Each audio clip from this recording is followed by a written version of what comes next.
It's AI generated. I don't know if we can.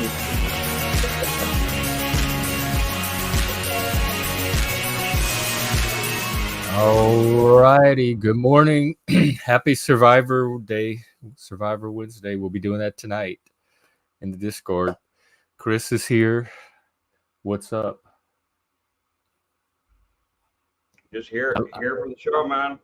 I'm looking at the news. There's something going on with the feds kept the rates the same or something. They put out a statement this morning, so the conspiracy theorists can tell me what it means. And I was reading about it says. Did you hear about Harvey Weinstein got let out of jail? It happened a few days back, and I didn't even hear about it. Not at all. He got his entire conviction overturned because of. I wonder why it wasn't on Twitter or anything. Yeah, I know. Isn't that weird that no one talked about it? I saw. Well, let me correct. It says he will be retried after it's overturned, so he's still going to be retried in New York. But he got sent out, let out of jail though. Let him out. Well, because and the reason why was because they appealed and basically were able to prove in the appeals court that they even though basically even the court agreed that he's probably guilty. Did Cosby get overturned too? It looks like he might have. Oh no, Cosby got out last year. Yeah, he got out. Oh, he did. Okay. The two biggest Me Too cases both ended up. I know the article I just pulled up said that is this the end of the Me Too movement? I mean I won't cry if it is. Right. But at the same time, if these men are guilty of what they're accused of, I want them to face justice. I don't want them. Me too. But they weren't tried fairly because of the fervor behind it. That was the point, that they weren't given a fair. Oh, so is Cosby going to be retried too? No, Cosby's straight up of course, and it's at this point. He's. Do you think pudding pops are going to come back? Huh? Do you think pudding pops are going to come back? Probably. Unfortunately, I wish Cosby getting out of jail meant pudding pops coming back, but I don't think it is. You guys have your priorities right. We can always make our own, though. We found the recipes online. We can make pudding pops anytime we want. They're not that difficult. You just take some pudding and putting in one other ingredient, like putting in extra milk or something like that, and you put the thing in a freeze it, and it's easy to make. So, yeah, anti-terrorist. Talk about Weinstein. Yeah, apparently it happened a few days back or something like that, and I just heard about it last night. Well, I'm hearing about it for the first time. I'm reading this article on what the new marijuana classification will actually mean, and it says that he's the senior vice president of public affairs at the U.S. Cannabis Council. That sounds interesting that there's a U.S. Cannabis Council. He says this move from Schedule 1 to Schedule 3 is not getting people out of jail. So it's not going to have an immediate impact on people already in the criminal justice system. So I want to correct that from yesterday. He said it's going to have some impact, particularly on research and the business tax laws around marijuana. And I'm continuing to skim through this article. So I'll let you know if there's anything else. Well, I know that what was the other thing I read? Oh yeah, that there was a big study I really that was taken before the UK Parliament. It was some sort of UK government issued report that they had somebody go out to do this, investigating or whatever, that in terms of trans surgeries on children, and this was in the Atlantic, by the way. This was in the Atlantic. This was not in in a right wing publication. But in the Atlantic, there's this whole argument, this whole article just condemning the entire idea of children. Shit! Hang on, sorry, I forgot. We were supposed to watch Benjamin Boyce and James Lindsay. They're live right now. Okay, that's cool. About the Evergreen protest. I totally forgot. I had planned to do that yesterday. So let's get that set up. Yeah, let's do that. We'll discuss from there. I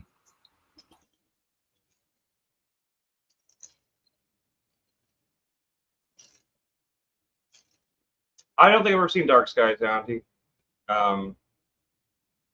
Yeah, I mean, Weinstein's definitely a creep. He's definitely a creep.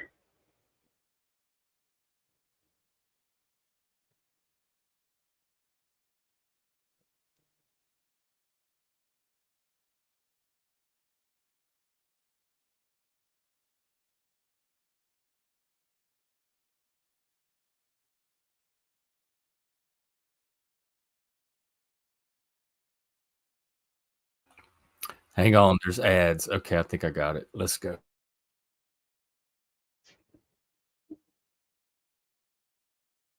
No, it turns out that they see a lot of people, and I stopped eating Chick-fil-A now with my eat in airports. It's really good. Oh, it's airport fasting. It's kind of like intermittent fasting, but like layover fasting. But I just had this layover in Denver on my way back from North Dakota. Get to the topic, and, guys. They have a I'm gonna have to restaurant go in the Denver comment on their airport that I channel. almost never have time to go to called Root Down, and Root Down is on another level of good, and people should go there. Okay. That's my plug for something today. Root I down. sat next to a communist. It was fun. Oh, did you engage with the communism? Well, I did. We a got little a communist bit, on but this in a show very, almost every very day. So there, subterfuge way. Because he said, what do you do? We got chatting or whatever. And he's like, well, what do you do? Because we were talking about the food at first, and then what do you do? And I'm like, well, I travel a lot and all this. And so it's telling him about this. You And know he's what like, I'm well, what do you thinking? research? We're And I was gonna like, come back communism. to this. They're just chit chatting right now. I want to get to the evergreen. Well, if discussion. That's you're the whole having reason dinner, that I. you're talking about communism with the guy that's eating next to you, and you're talking about the food. Like, as soon as they were communists, you should just immediately take half their food. I think that should be the rule. They've got I'll a let 'em get burger, past the immediately just take it, introductory, just man. start eating half of it. Be like, "What? You're communist, right? This is cool, right?" I mean, like, why not? Wait, say what again about the burger and the communists? I was saying if you're eating at a place and you're randomly talking to somebody and they say that they're a communist, then it seems like the only logical thing to do at that point is reach over and take half their food. I thought it was each according to his means, to his need. Yeah, well, how would you know half was the right amount to take? Well, he doesn't eat a lot of food. Obviously, he's a communist. He believes in sharing with everyone. So, I mean, you could go around and give a bite to everyone. We eat off each other's plate back home all the time. Everybody eats off everybody's plate. I wouldn't actually do that either. I'm just joking. Oh, I've gotten in trouble for that. I wouldn't want to eat somebody else's food like that in a restaurant. Like, well, I grew up eating like crawfish and fried catfish just poured on a table in a pile that everybody digs through and all eats together. So I'm used to. There ain't no doubt that's the way crawfish is done. People's food. I mean, I remember we had the first time like Lindsay ever had crawfish, and like it's only the second. I only had it a couple of times before that. Even though I grew up in the South, like it wasn't like. For some reason, it wasn't like just because usually like to go to crawfish, you go to a big crawfish broil or something like that. But I was working at this bar in Texarkana, and they had a big crawfish broil for their grand opening. And at the end of the night, like after like we worked. I was like a 12-hour day. I worked this really long day. I worked from morning to night. Wow. And when we went, because it was like a whole fest, it was like a downtown festival type thing. Yeah. And when I went home, when I was going home, like the manager handed me these 2 giant trash sacks, and I was like, "Do you need me to take these to the dumpster?" And he was like, "No, this is your crawfish. This is these are leftovers. Like I'm giving everybody." And so I went home with 2 black trash sacks, like contractor sacks full of crawfish and like stuff. And that's what they sent us. That's how they sent us. We literally went and ate out of the trash, like out of the trash bags. My God. They were clean trash bags and everything, but I just thought it was funny. It was like this is how we treat crawfish. It's like trash. We just we don't save ours. Like that's weird to me that they would give it to you for later. No, it was because we didn't to eat all day, so it was like their way of giving us like food to eat. And did you eat it right there? Or were you supposed to take it home and eat I took it to the house and shared it with my family. I remember. Oh, okay. Yeah, that's weird. Usually we eat it there. Like as soon as it comes out of the cauldron or the boiler, it gets eaten right then. I've never heard of anyone even saving crawfish for anybody. Do you suck the head out of them? I don't. My grandmother did, and it was gross. She'd suck all this yellow goo out, and there's some black stuff in there too, and it would like be on her lips and her teeth, and I would just like watch her just eat. Oh my god, I couldn't taste it after that at all. But the Oh, tails are good, but you have to pull the little doo-doo strip out. That's the only yeah, important thing. yeah, you do. Yeah, I mean, you don't have to. I did. I was just prissy about it as a kid. I no, would I take am my too. time. I would peel the individual tail. I'd pull the strip, and I use the we use salt and vinegar as a dip. We didn't use the creamy stuff, and I love the salt and vinegar. And then I would like wash it off in the salt and vinegar and get it all clean, and then I would put it in my mouth. So it would take me forever to like eat a little pile of crawfish because I was so fastidious about it. And everybody else was just tearing into it and flinging juice everywhere and having yellow stuff come out of their face. But yeah, I do like them. It is effort. You have to put work into it. It's not something you just sit down and tear it's very into. similar to like eating crab legs or something like that. It's like there's like a lot of work involved with it. Daniel. Yeah, I know. It's one of those funny like little facts that like I didn't learn until like I don't know. I was in my 20s, I guess. Like, did you know like the whole thing about lobster and how lobster like prior to like the Depression was like trash food. Go ahead to wrap it up real quick, but they're talking about evergreen now. Okay, let's go back to that. This is important. Okay.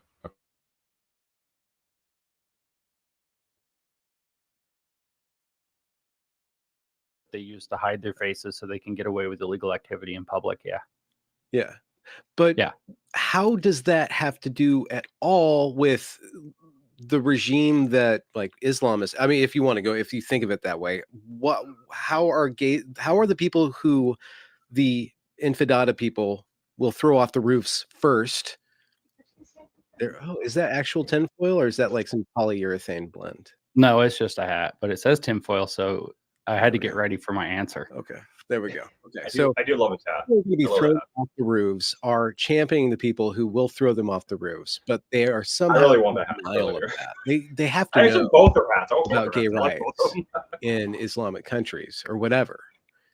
They have to know that women will be subjected. Okay. No, you say they have to know these things, right? But they also think food comes from the grocery store.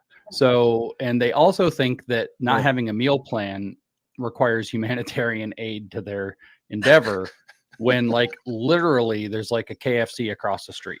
Like all they have to do is stop holing themselves up in their encampment, or maybe they could have bought some stuff in advance, or maybe they could hire somebody to bring it to them. We all know they have lots of money. They're very wealthy for the most part.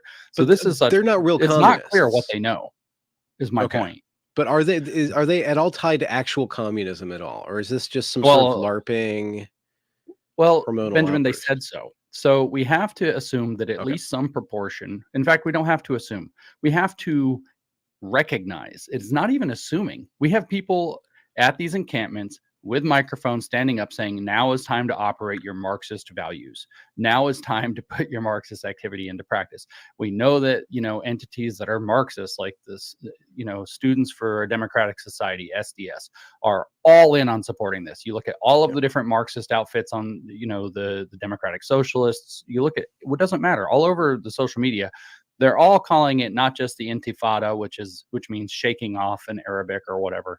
And so they're going to shake off the Jews out of the Middle East. But they're calling it the socialist Intifada. You're going to shake off capitalist society. You're going to shake off bourgeois values. You're going to shake off white supremacy, all the things that they have in all their various little branches of neo-Marxism. So Marxism's definitely present. Yeah. How the real question is Marxism there? Because we know from David Horowitz, who was a member originally of the Students for Democratic Society, which is also, by the way, where the Weather Underground came from. That was an offshoot of SDS. David Horowitz, all these things connect, all these isn't it? Revolutionaries. Yeah, David Horowitz defected, and he gave one of my mantras. I got it from him. I didn't make it up, which is the issue is never the issue. The issue is always the revolution. And so these little shits on campus don't care what they're protesting as long as they get to protest something. And the question is, what are they attempting to achieve with their Marxist agitation? Because they don't have a very sympathetic, like with George Floyd, at least you had this idea, like there's this poor black guy that got rolled by life, rolled by society, probably subject to racism. Then he gets killed by the cops, which turns out not to be exactly what happened. But you get this sympathetic character, right? And with the drag queen stuff and all that last year and the year before, drag queens aren't exactly sympathetic characters at all. But those poor gay kids that just don't have anybody that they can connect with or look up to. That's a sympathetic character at the heart of this. There's no sympathetic character here. Hamas is fucking terrorists. Like, their charter says that they're going to destroy all the Jews, like kill all the Jews. Like, this isn't like a sympathetic entity. They just committed for whatever led to it, they committed a gigantic, horrific crime on October 7th, and that's the spark for this thing. This is not a reservoir of sympathy. Plus, people are just kind of sick of these kids. Like, really, the students are demonstrating again? Huh? Really? They're blocking off buildings. They're blocking traffic. They're blocking somebody's happiness. They're blocking Jews. They're doing something horrible. They're breaking windows. They're setting fire to crap again. Oh wow, tents. Who's happy about tents now? San Francisco, Los Angeles, Austin, Portland, Seattle, Tacoma, you name the city. It's We full of demand fucking tents. Nobody likes tents all over the place anymore. Urban camping, we might call it, has worn itself a little bit thin. And so they don't have a reservoir of sympathy anymore. So the question is what they're trying to achieve. It's not a question as to whether or not this is youth Marxist activity or Red Guard activity. Okay. But I'm going to throw a term on the table. We can come back to it because you have a question. But this is assuming that they do want to achieve something. They do want to achieve something. Okay, it's not just the theme card. Theme park. And so do the people paying for it. The people who bought all the identical tents at 10 different campuses or whatever. Whoever is paying for that, and I just saw something go out. It went out last night. It went viral. I was working, so I kind of retweeted it and moved on. So I don't remember who it was. I think DC Drano tweeted it. I don't remember for certain, even if that's right, but I think that's right. And it was like, oh yeah, we found out who's paying for it. It's like, what a surprise! It's being paid for. They're trying to achieve something.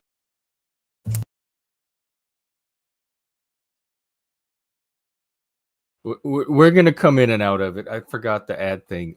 Daniel, the way I understand it, the cops went in and cleared. They were breaking the school policy and stuff. Like it crossed from speech to violation of policy or law or something. That's why the cops were able to come in and they were charged. I forgot what they were charged with. Let me look. So it just like with Evergreen, it got taken beyond a free speech issue at a certain point.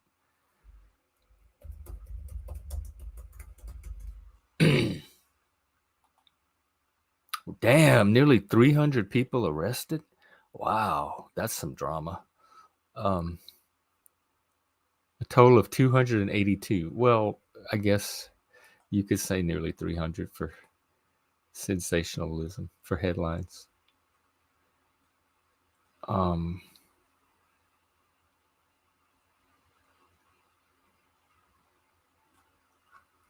were the charges? I saw it earlier. I just don't remember them. It was something that made sense. It's not anything that sounded weird. I'm like, oh yeah, I would charge them with that too.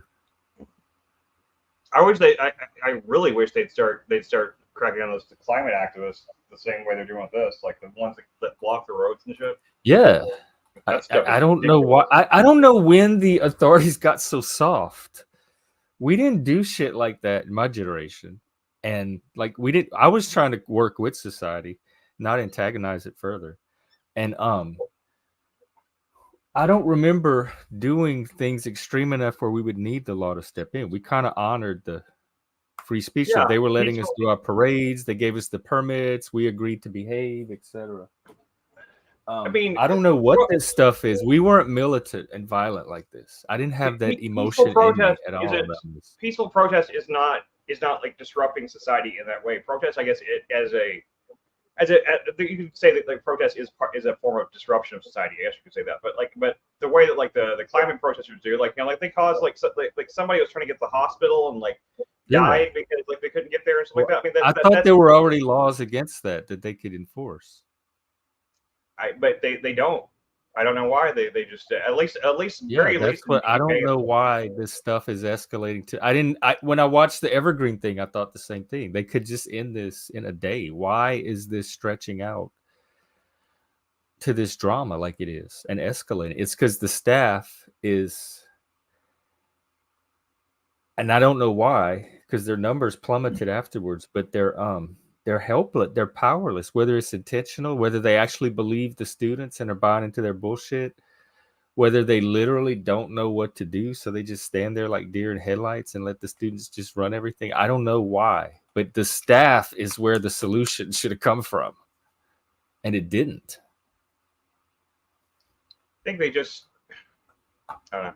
I try to see both sides of it. I see from the point of view of the staff, like they're What trying is to- the both sides from the kids' perspective? Like harassing Brett Weinstein in the hall when he's saying, I I'm was trying talking to have about a the current rational... thing. I was talking about the current thing. Oh, okay. Now with the Evergreen thing, like Evergreen thing was ridiculous. Like it's just like so.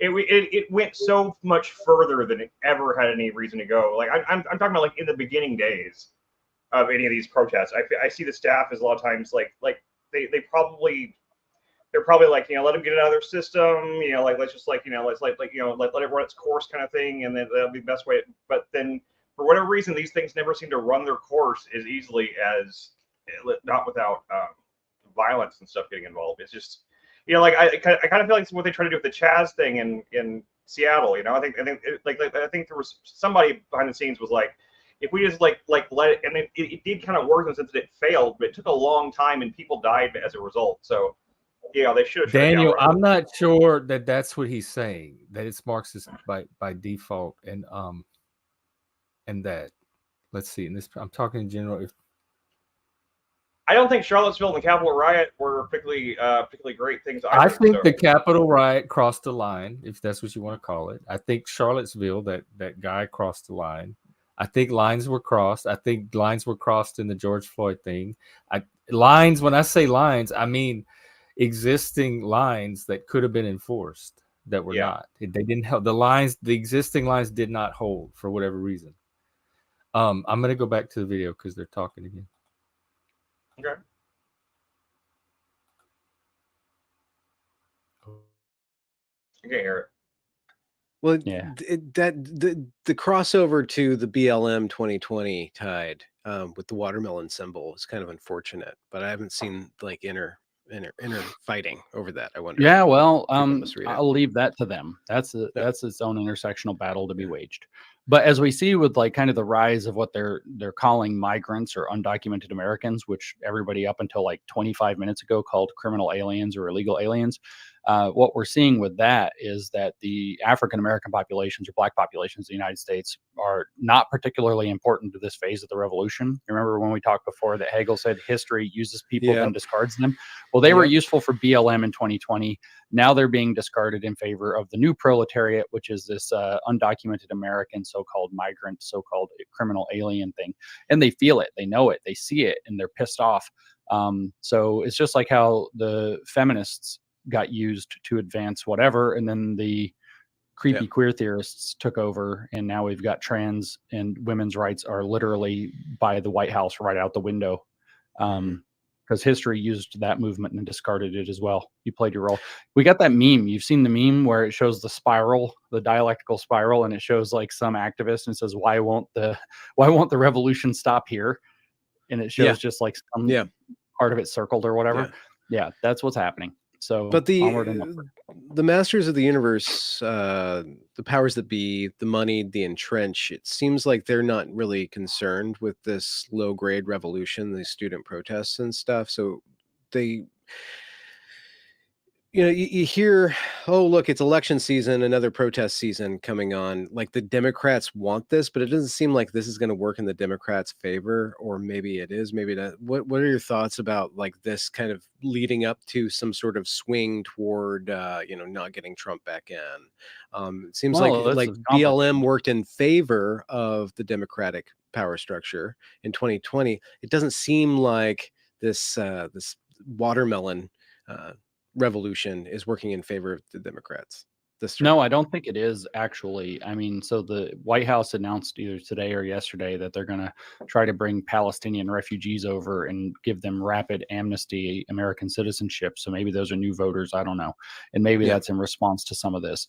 But what I'm seeing is that I think that this uprising, maybe I'm missing some of the strategy, and maybe I'm missing what it's that there's something else it's preparing for, which is kind of my biggest suspicion that comes later. But this part particularly is not working out for the Democrats. And so what I'm seeing is, looking back at the Chinese Cultural Revolution, is I'm seeing a consolidation of power. Remember the Cultural Revolution in the 1960s, not Mao's original takeover in 1949, was a war against the existing CCP, which wasn't doing what the very radical students wanted, which was putting Mao back into power. So this is like that. Here we have these student uprisings. We know that they're fomented. We know that it's not all students and it's not all faculty. When we look at the arrest reports, say at Washington University, they were very forthcoming about this. The majority of the arrests were of people who were neither student nor faculty. So there were outside agitators who came in. Probably they're paid to do that, or at least some of them, maybe many of them. We know that there's these tents and so on. Something's being paid for. So there's probably a strategy behind it. But like I said before, they don't have a sympathetic, their movement's not sympathetic at all. Nobody's happy about this, or very few people. So what they're trying to probably do, if you had to ask me, in addition to kind of more immediate purposes, but kind of a big picture strategy, is that they're trying to pressure the Democrats to be more radical, to make more radical concessions, to go even further and faster, to accelerate the transformation of society. If I had to guess. That puts, as people are noticing, the universities themselves, university administrations and presidents, but also the Democratic Party, at something of a pinch, right? You've got Elon Omar, you've got AOC, you've got the squad coming out, and Jamal Bowman, who's an honorary squad girl, coming out and definitely promoting and supporting all of this. So the more radical wing of the Democrats are all behind it. The Democrats are therefore likely being put through a Maoist power consolidation toward the radicals process. And I don't know how it's going to shake out, because it may not be very opportune for them. That said, our mutual friend, Local Distance, Mike, put out a really, really excellent thread the other day about the fact of the matter is that these kind of events are very rarely about the contents, and not just in the issue is never the issue is always revolution. And I said that what we're seeing at these uprisings is leftist church, but I want you to think of church as a place where community organizing and leadership training happens. And that's what Mike's thread was about. And I think he's spot on, is that what they're. All right, I'm gonna stop it here. So would that mean if this is, he said, if he talked like it's being used deliberately to split the Democratic Party, would that make it a psyop or social engineering like they talk about on here? Would that be an example of something like that? That sounds a little conspiracy minded to me. But what are you saying there, right? Wait, that sounds conspiracy minded, but none of the other stuff we hear on here does. Oh, tons of the stuff on here is conspiracy. Oh, okay. I never said it wasn't. So because I've heard that some of this is funded by outside entities, some of them foreign. I've heard Qatar. Yeah, I heard the same thing. I said the same thing during the COVID lockdowns, the George Floyd protests. I remember seeing videos of videos where there were some people that put up videos that were showing they showed that the street that supposedly the day before, and then and then later that night when they took more video of the street, there was these piles of bricks, these things of bricks that were just kind of strategically placed all around. So when the protesters came by, they would it was like an invitation to throw bricks and things. I remember seeing shit like that. I remember thinking that it was kind of convincing, but at the same time, I didn't see all the evidence. I didn't see evidence of those that really wasn't there. For all I know, that guy could have taken that video at any time. I don't know. But there's a lot of things during the Floyd protests and stuff that certainly seemed like they had plans behind it, but I never saw, they're good enough at covering up the evidence that it's hard to come down too hard on either side of it. I think it's possible. I mean, I don't think anything is impossible. My question is, would people do this on their? My question is, would people do this on their own naturally? Do you need Occam's razor? Do you need the conspiracy, the outside influence explanation, or is this something people are fired up enough about on their own to get out there and do? And it seems just from social media, my little tiny window, it seems like it might be nudged a bit by organizations or by bad actors. People, that it's not completely organic. Did you see that? Again, I don't know. I don't know. That went viral the other day about where the girl somebody was interviewing this girl at one of the protests, and she's like, "So why are you out here protesting today, and she's like, because of Palestine. And she's like, okay, but what about Palestine? And the girl's like, just that the school needs to stop. And she's like, she turned around to her friends and was like, what's the thing that we want them to stop doing again? Like, what are we doing? And like, I mean, it looks like it. Even I thought it was a skit on like SNL or something. It wasn't even a really funny skit. But Bless their it was very real. hearts. They just need a big group heart blessing. Snowflakes. Group snowflakes. Oh, okay. I did want to share this tweet. It's from a lady I just discovered named Elika Laban. She's the daughter of an Iran attorney, activist, artist, etc. Here, I'll share the tweet. Oh, I was hoping for Lib. We got Lib. All right. I'm going to bring Lib on, and then I'm going to share the tweet. Hey, good to see you. I was thinking about you when we were. What's up? I saw some of your Evergreen stuff that y'all were watching, or not Evergreen, but the Evergreen guy. Oh yeah, James Lindsay. Yeah. Now this is her take on it. I can't believe that I have to explain what's happening here, but here goes. Elite students of Ivy League schools have glamorized oppression so much that they have now reached role play status to satisfy their fantasies. Here, the students have appropriated the suffering of Gazans and are cosplaying as living through humanitarian crisis. In their American make-believe story, where Ivy League infrastructure sets the scene, the students play Gazans and the school administration plays Israel. Israel, the school, is blocking their basic humanitarian aid in this play, and if they don't receive it soon, they will die of thirst and starvation, appropriating the exact experiences of Gazans. They also destroy upper-class buildings and claim them as liberated, while the students repeat chants in zombie-like chorus, playing the role of freedom fighters, destroying Israeli infrastructure and claiming them freed. If I'm alive in a world where people don't see the levels of perversion in this, I give up. You don't see this in lower tier schools from kids of lower socioeconomic standing because they aren't plagued with the guilt of privilege that they're seeking to launder through Middle East role plays of feigned suffering. This is as first world dystopia as it gets. Meanwhile, the Ivy League students who can have much more than a glass of water and as much food as their stomachs can take are commanding the attention of the media and the entire American audience, while actual Gazans who need American humanitarian aid are ignored. I still have to pinch myself that people don't see this. I thought that sure is a narrative from a person on Twitter. Absolutely. That is how it was presented. Hello, Yep. Good morning. It is a narrative. I mean, I think it's a. To be honest, I'm gonna be real. I would need to see some evidence of her narrative to like be convinced of it, because having what I've seen, I haven't seen it. Cannot continue. It's attached to a video that I did not play, but the whole thing is commenting on a video, and in all honesty, my first impression when I read it was, oh, this is interesting, but this is just one person's perspective. I don't know that she's accurate about it. So I didn't even take it as the narrative. I took it as her narrative, and I presented it as her narrative. But I thought it was interesting enough to present. So yeah, the Evergreen thing that we were watching, which I may go in and out of, it's live now, so people can go participate there too, but I don't want to like take too much of I mean, time. yeah, I don't really give a shit. The campus protest, like many campus protests, is being misaligned by the media and other dishonest actors. Well, they like just got basically every busted out campus of it. protest. So Yeah, they're no, gonna I have a know. criminal No, I'm aware. misalignment record. Malignment record. Yeah. Yeah. I mean, people died at Kent, but that doesn't mean that the protesters were in the wrong. Do you think this is Kent? Is that what you're worried about? No, what I'm saying is just because the Right. protest is being cracked down upon does not mean that the people who are cracking down upon the protesters are in the right.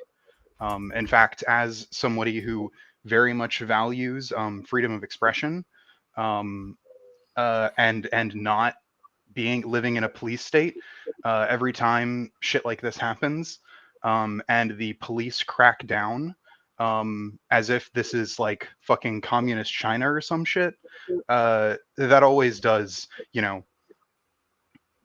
make me a little frustrated. You with sound this country. frustrated. That sounds like a narrative to me too. As much as it Absolutely, would. absolutely, it's a But- narrative. Is there any Let evidence me that the This building- is there. Go ahead, Chris. Is there any evidence that they're actually just destroying buildings and claiming them as like freed or something like that? I've never heard that part. Yeah, I have seen I mean, zero there evidence probably of that is. lady's We narrative. can look. I don't know what You that's can about. look, but I have. I want to address. I have zero evidence for that. So. I see. Now I lost it. That's why I wanted to get it in when it was fresh in my brain. What were you saying about the protests being misunderstood? Or okay. The way I understood it, they were arrested and charged for specific things related to law and policy, not for the protest itself. So do you think there's ever a line which a protest becomes not a protest anymore and is subject to law enforcement or restraint? Oh yeah, no, absolutely. I think there are Because definitely. apparently in this case, that is 100%. what happened. They were warned, they were told what they needed to do to avoid it, et cetera, Yeah. and it didn't stop. So they had legitimate reasons to come in. And do you believe that if what you're saying is true, hey, let me finish, or it was unfair, or there are questions that people will file the appropriate grievance, whatever, and they'll be investigated, and it will all come out, and we'll know in the end. Part of the thing is a lot of protest strategy relies very heavily on civil disobedience. I don't know if you're aware of what that is. Yes, we're quite aware of civil disobedience. No. Like the strategy of using civil disobedience in a protest. Yeah, I know. I mean, like, yeah, there's, I mean, at its core, it's what I started saying a minute ago, is like, there's an aspect of social disruption, or in this case, what you're going civil disobedience. That's kind of a core part of protest to some degree. If you're not disrupting something, then you're not really protesting. Even I know when I'm at a protest not to cross certain lines. Well, yeah. yes, And but no. Like, take the Jeff, guidance of the authorities. Yeah, Jeff. Well, see, the thing is, when you're doing when you're using civil disobedience within your protest, the point is to disobey. So Well, then you take the consequences of it. Well, yeah, no, absolutely. I do think that oftentimes, though, when the crackdown happens, the crackdown is significantly more. Do you mean the arrest? You're calling it a crackdown. It looked like a legitimate arrest to me so far, until I have reason to think otherwise. But nothing's come out that indicated it was anything other than a legitimate arrest. Just because something is legitimate does not mean that it is good.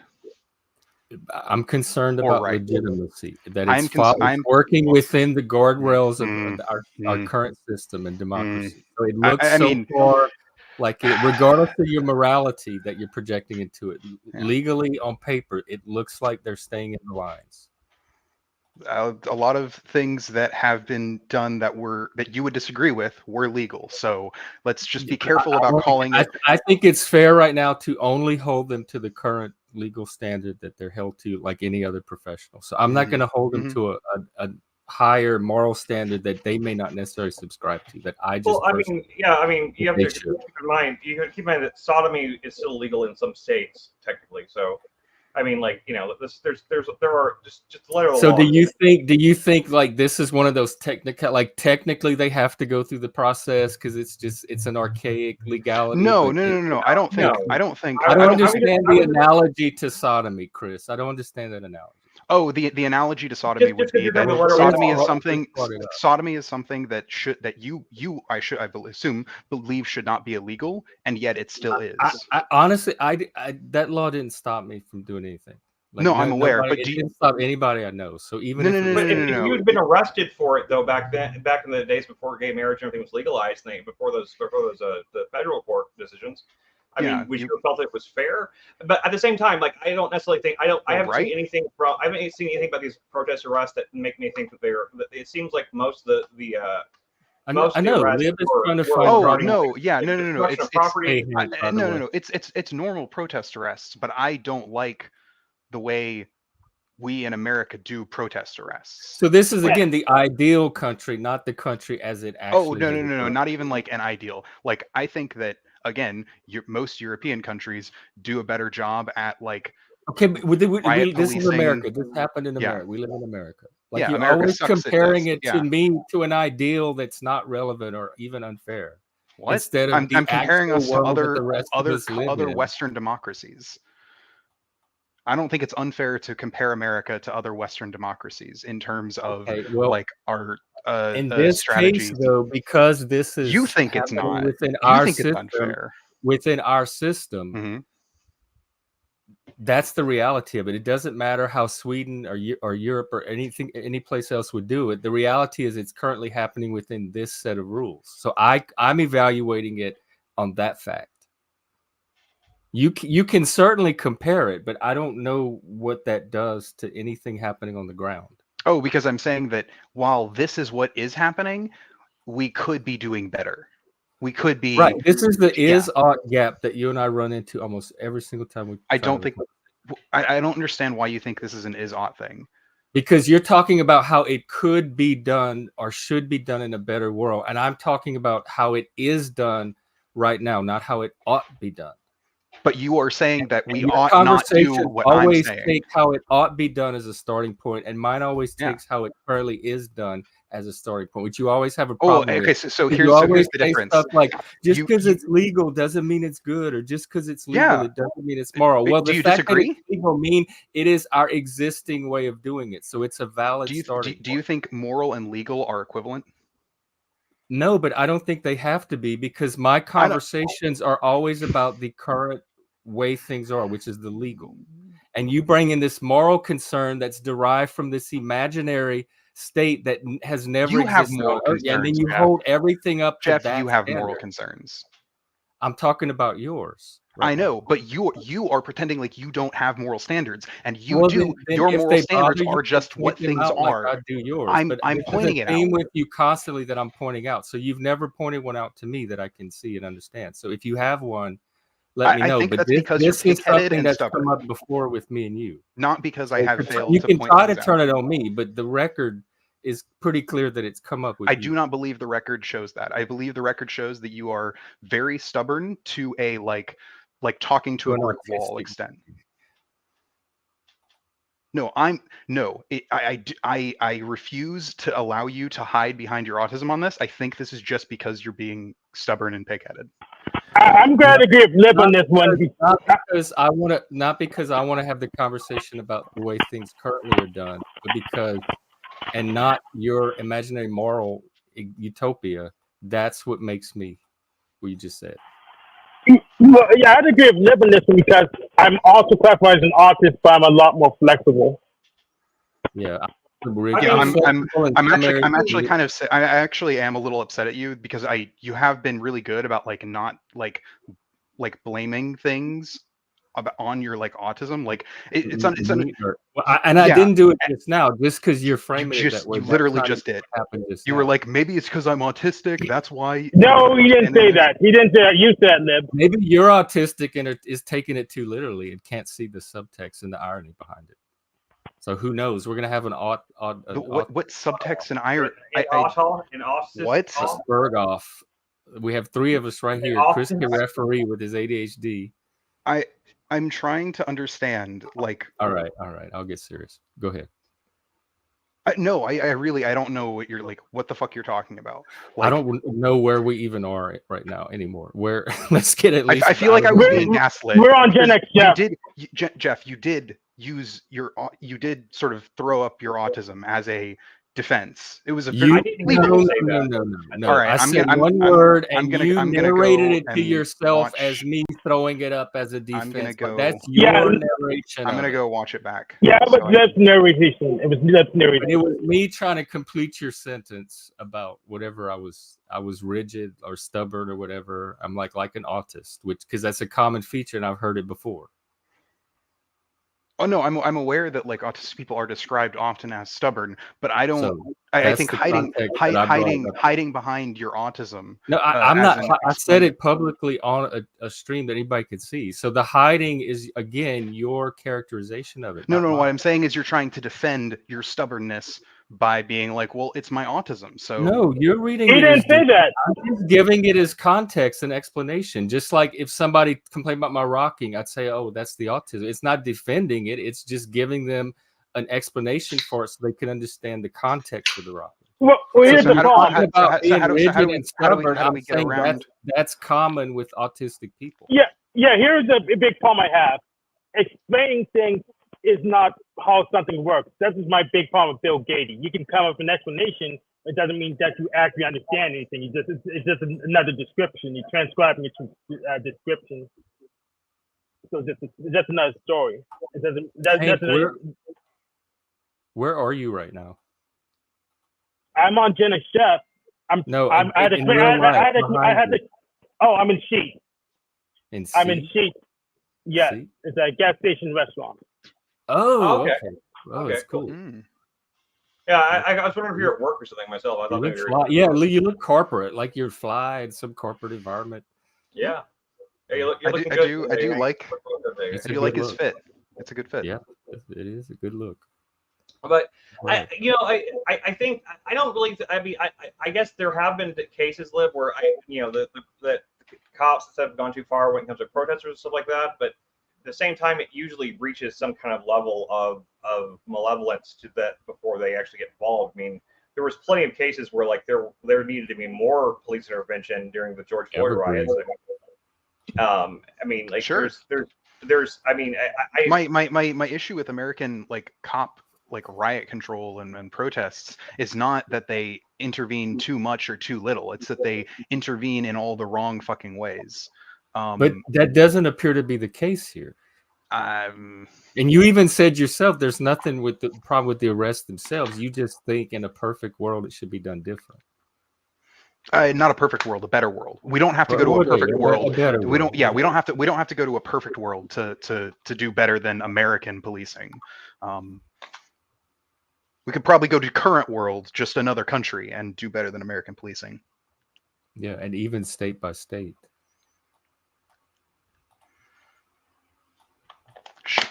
Sure, I guess. I do think that the problems with American policing aren't like a region or a state thing. I think it is just a. Well, I don't know. way Go we to do our- Louisiana and say that and see how their prison system works compared to the rest of the world. And then say it's not a regional issue. Oh, is Louisiana prison like really fucking bad?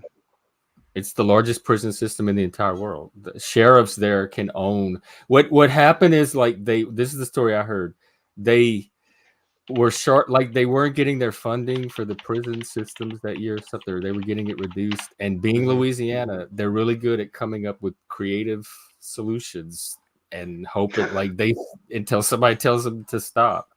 And so they came up with this system where sheriffs can actually invest and fund prisons, and then they get a cut of Oh my god, I remember this. Sorry, keep going. And they trade so they're constantly incentivized to keep the prisons full because that's their economy. There's entire towns in Louisiana whose economy is the prison. Yes. Oh my god. And they trade this. prisoners. So like if one sheriff is short, they'll get prisoners from another prison in his prison, and they'll prison swap. Oh my They, god. like, trade them, like, I remember because I remember reading about this because I was reading about there was some stuff about like some Arkansas prisons where it was like some similar kind of shit where they were like, doing prisoner trading, and there was like some stuff with like the way they were getting money and then spending the minimal amount of it on the prison and then pocketing the rest.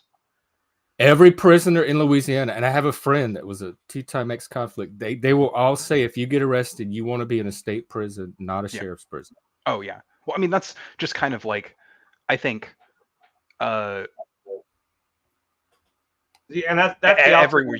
I would rather interact with a state police officer than a sheriff any day of the week, every day of the week, and no matter what state I'm in.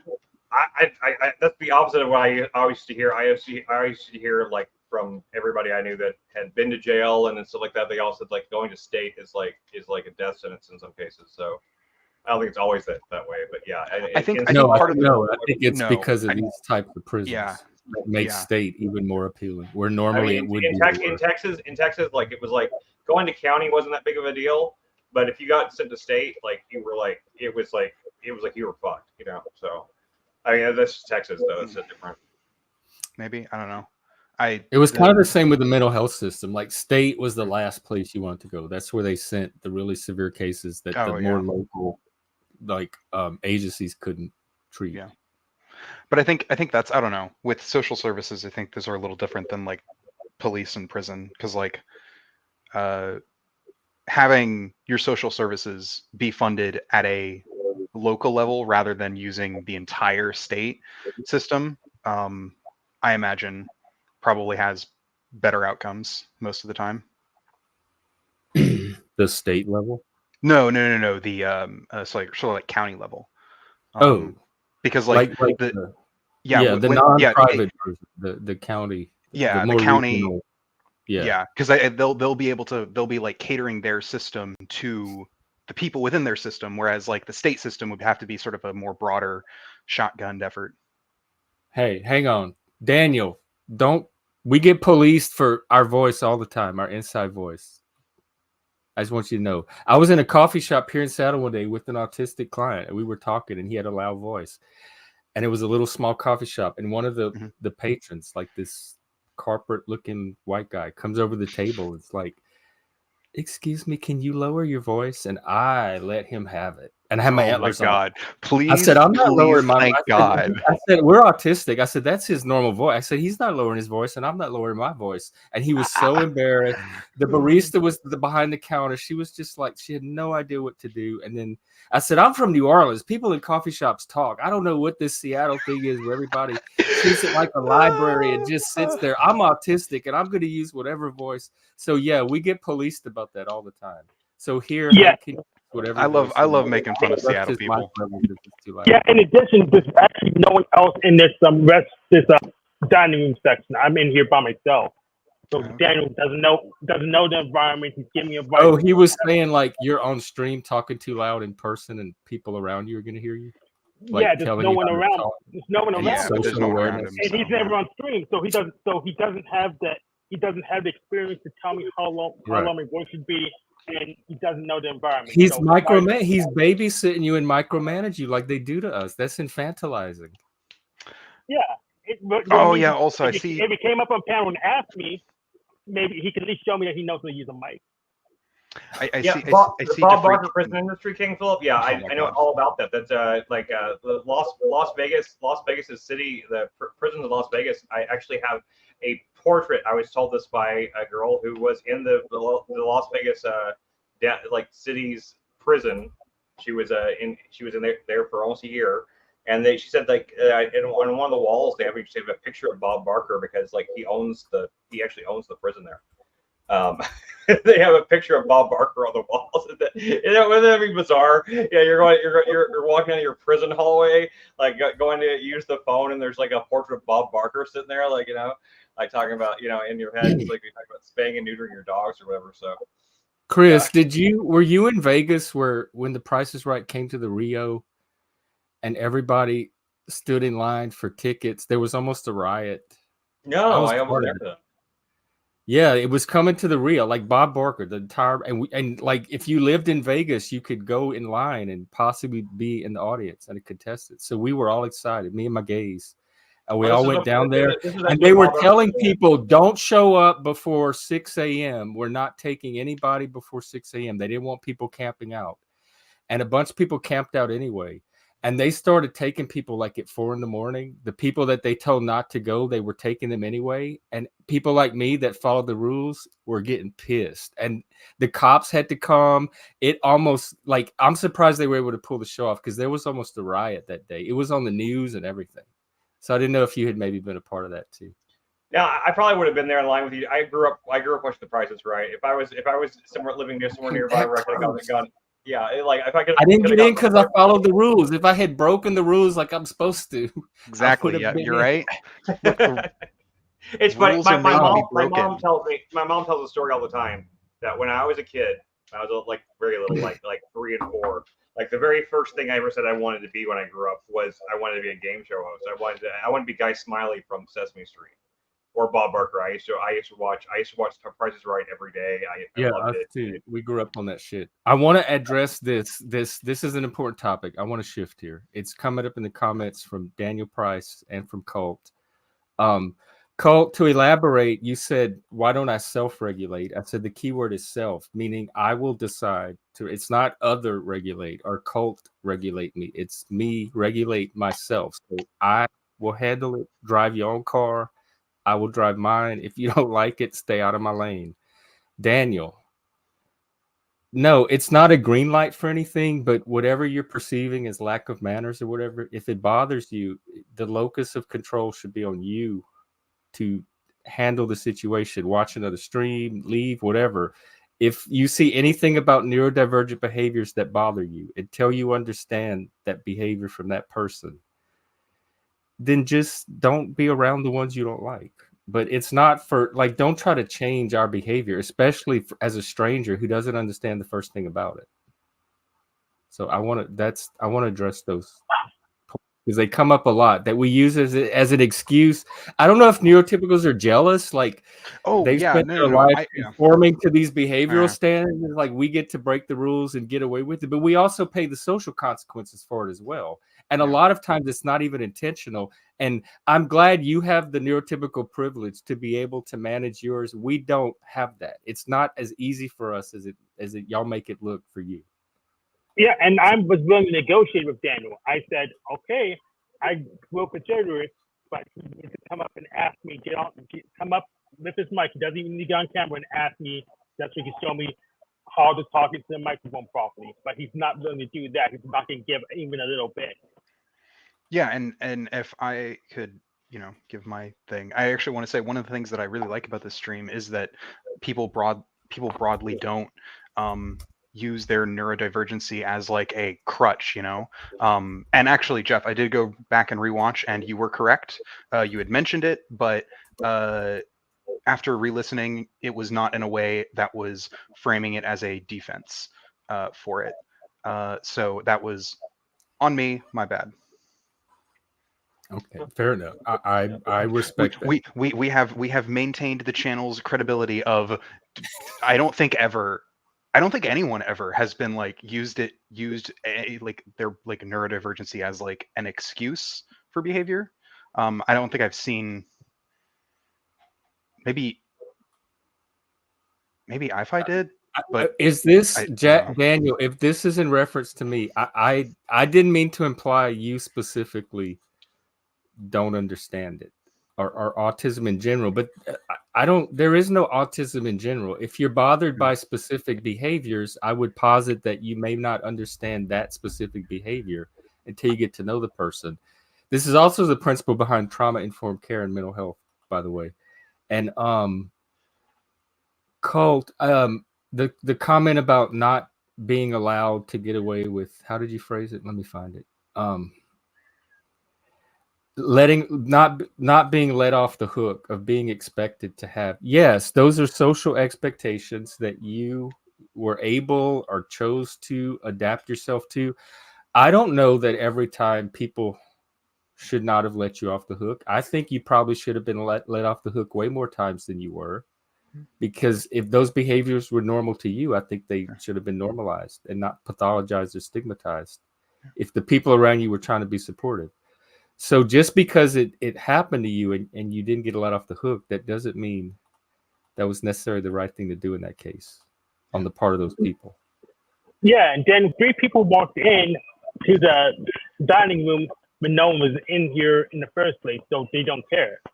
If someone's being an asshole to you, then just don't be around them. There are plenty of autistic people that I don't hang around because I find to be assholes. There's people on these panels that I know for a fact their assholishness is because of their autism. I still choose not to be around them because I don't have a pleasant experience around them. So you're right in a sense. It doesn't matter why the behavior or you're an asshole. If you don't like it, you always have the right to not choose to have them in your life or interact with or minimize your exposure to them. So in that sense, it shouldn't be an excuse. And I never offer as an excuse that I never encourage my clients to. I offer it as explanation. As it helps people understand what may be a bizarre or anomalous behavior to them. And if you say you're autism, they might be, oh, okay, I get it now. I have a cousin that, okay, yeah, check. Yeah, like That's why I say- if someone asked me why I like wear earbuds into like the grocery store, I'm gonna be like, it's because of my autism. I'm not like saying, oh, because of my autism, I can't ever go into a store, have like and listen to the noises in the store. It's just I work better when I just have other noise drowning out the other noise when I'm in a store. Mhm. Just It's fine, explaining.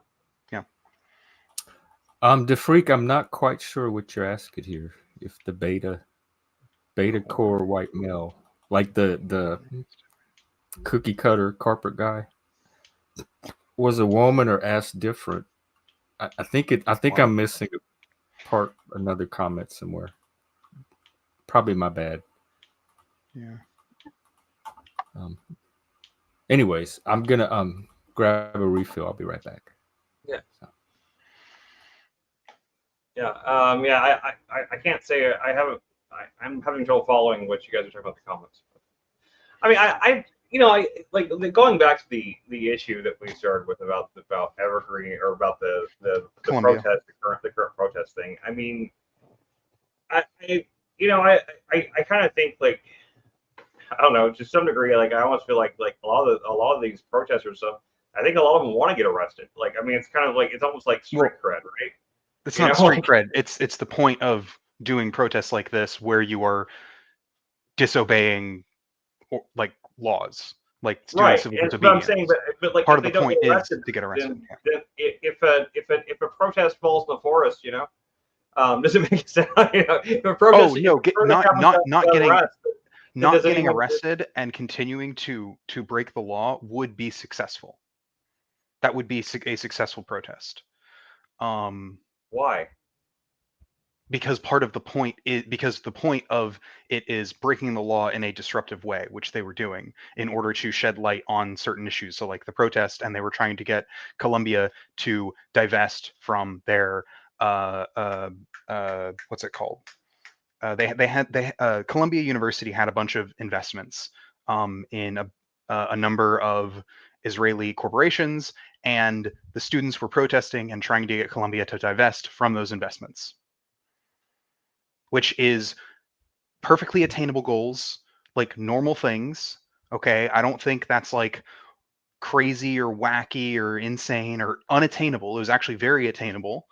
I mean, yeah, I don't know all the specifics of what it takes to divest, your company from a corporation like that easily, but still, I mean, I suppose if they wanted just to, I mean, honestly, like if the school had been, if all the school were going to just like say that we're going to, and then like if they never did, then we'd probably follow up on it.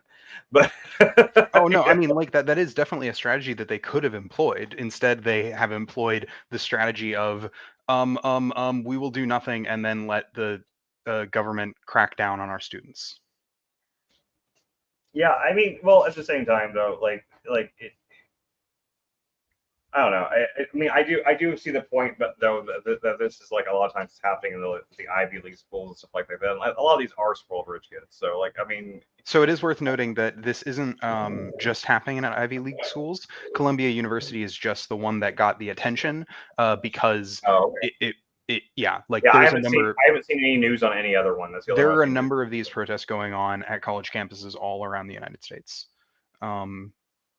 where people are wanting their schools to divest from investments that they feel like don't align with their principles. I'm not aware of any going on around me right now. The only protesting I've seen was like some union strike, with a union strike for Michelob beer. But that's the only thing I've seen around our area. Yeah, I guess the Michelob beer union is on strike right now for.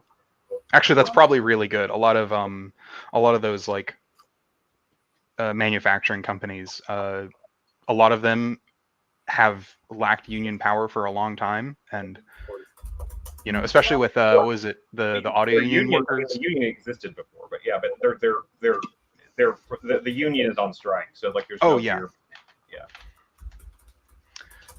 There is they have blockades set up outside all of the factory like entrances and stuff like that. There's like I remember seeing like we drove by it a few times because it was on the way to like one place I was selling clothing to, and like at one point I remember seeing like there's somebody out there with a table that had like for like signing up for jobs. And they had like cops like around them to keep the protesters from like beating the crap out of them, I guess.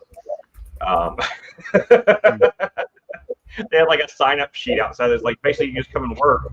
You have a job. You can have a job right now. You know, like with like the wage, it was like it was like $30 an hour or something like that posted on it, and like it was like like just walk up and you can have a job. And they had like the cops and everything were all there protecting the one guy sitting behind this like one of those like fold up tables, like. Mm-hmm. I felt bad for that guy. Is what I'm saying. I felt bad for that guy. That guy was put in a position that he probably wasn't a union member in the first place because he wasn't probably on the factory floor, so he was just like the corporate overlord sent him out to send him out to get like basically to eventually get like to get beat out to try and get scabs. Yeah. No, we don't like. I don't envy people who are put in those positions, but scabbing is not solidarity behavior. Well, sure. I mean, it's not, but at the same time, like, I mean, yeah, no, I mean, people are going to do it. Like, that's going to happen no matter what. I do wish we were in a time and place where people wouldn't feel the desire to. God, to be at the mercy of all that. I mean, for what it's worth, there was a time when scabbing was considered like genuinely like immoral, like not a good thing to do, and people would like. But some people don't care about that. Like that wouldn't work on me. Shame wouldn't work on me. I don't care how many, like, because like growing up gay, I didn't care. Well, it's not just about shame. It's like an understanding of why you don't scab, why it's bad to scab, for like on like a broader level, right? Like I understand that if I were to scab, that I am actually diminishing the power, the bargaining power of like unions and groups of employees, and I'm ceding more bargaining power to people who already have a disproportionate amount of power by scabbing. Sure. But if they don't scab for less, everyone has the right to determine. Oh yeah, scab for more. Okay, they want to do. That's just you being a Karen again.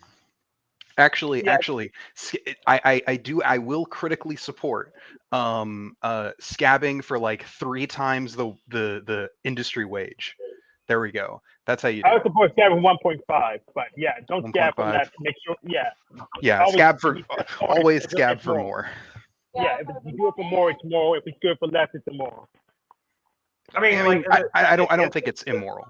And the issue is like that like a lot of like the corporations really, I mean, the corporations are kind of the villains in that situation because there's really no other way to look at it, because like the people that actually do sign up for it, it's probably they probably would have solidarity or whatever with the strikers, but like they're starving, they need jobs. Yeah, there's no that's what I'm saying. Like it's immoral. It's not immoral in the same way that like it's not immoral to buy shitty like t-shirts that are like probably made by slave labor. Like I do think in an ideal world, shirts, though. In an ideal world, we wouldn't have those slave labor t-shirts because we wouldn't have slave labor. But until he's right, the slaves do such good work though, Liv. They built America. They built the pyramids. I mean, they're come on. miserable people. They're not ever going to be happy. Yeah, I know. So, slaves, the one group that has always stayed the same throughout all of history and has never changed. Slaves.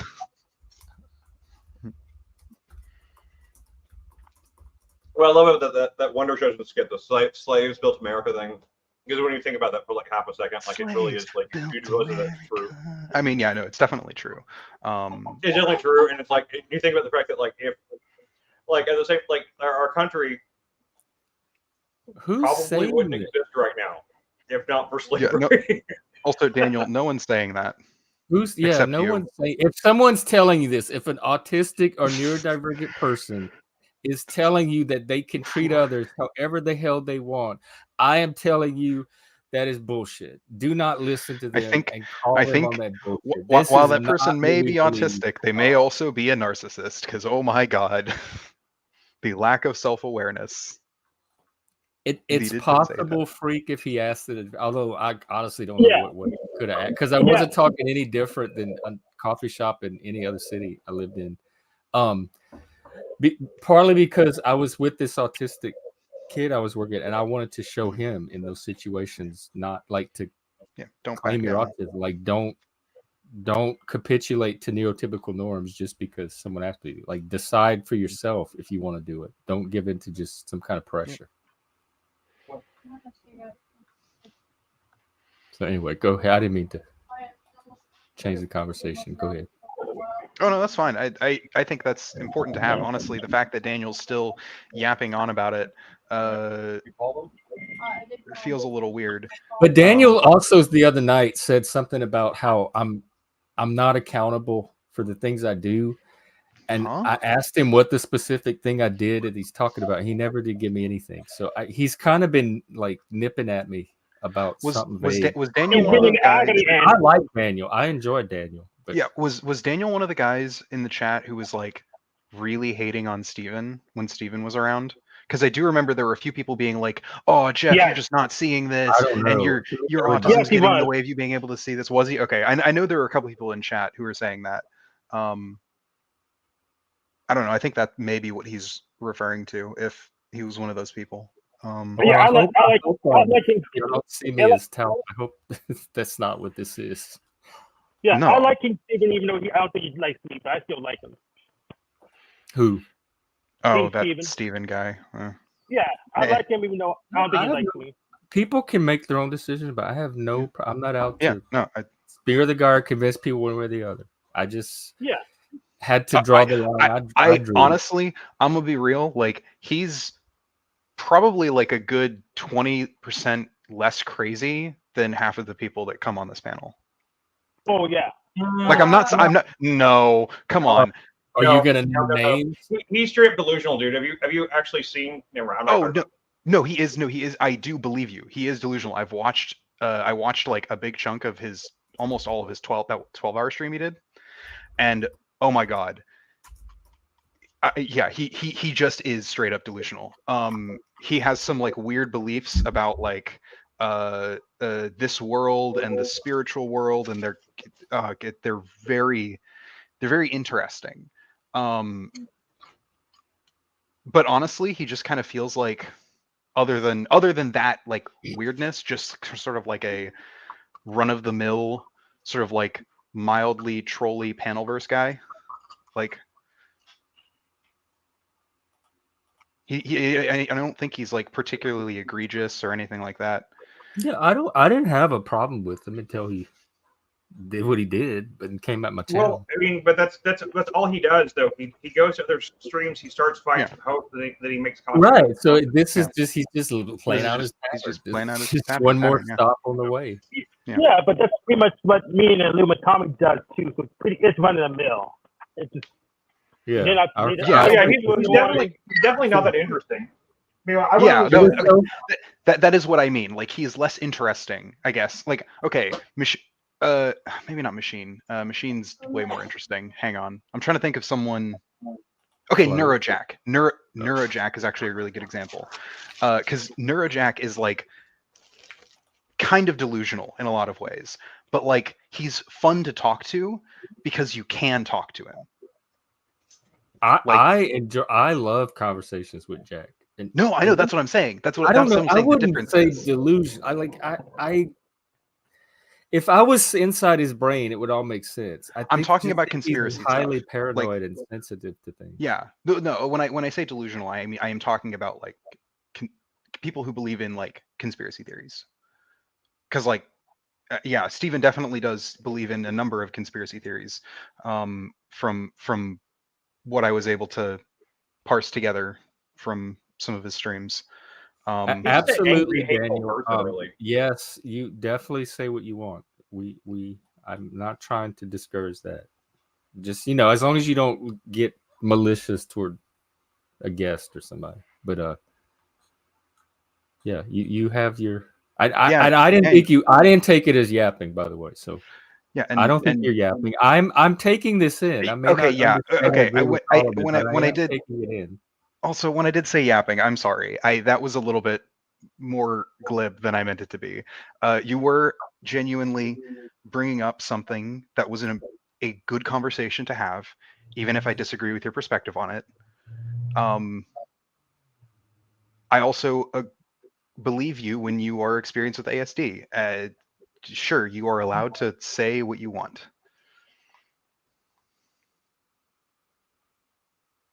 Yeah. Yeah. 100%. So unless it's that, very rarely have I had to hide a comment or hide someone. Yeah. And I'm not worried about you at all. So. Oh yeah, shout out to Neurotic Jack. Oh, Neurotic Jack.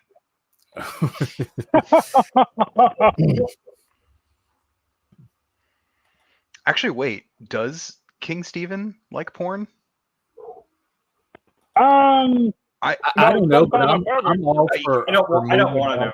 Any other I don't want to topic. know any more about that guy. He does not seem like the kind of person who would. He has a harem. The kind of people. Speaking that of, like hang the on. women are always the ones that are addicted to it, though. Speaking of emergency meeting.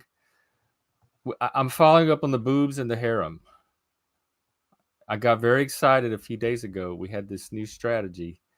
Do you know anything? Well, Bex isn't here. Where are we on that? It was Bex. Is she the point person on that? Yeah, Bex isn't here right now. I will talk to her next time she's here. So yeah. All right, and panel daddy, but I'll see what I could do about that. We are in the market, or I'm in the market for a panel daddy, and we're looking for a harem and boobs to try to grow the channel. Yeah, everyone likes boobs. Everyone does like boobs. I mean, yeah, name someone who doesn't like boobs. Even gay men. Even gay men love boobs. I mean, not all gay men, but Mike did. My partner loved boobs. He went to strip clubs. He was gay, and he was so into boobs.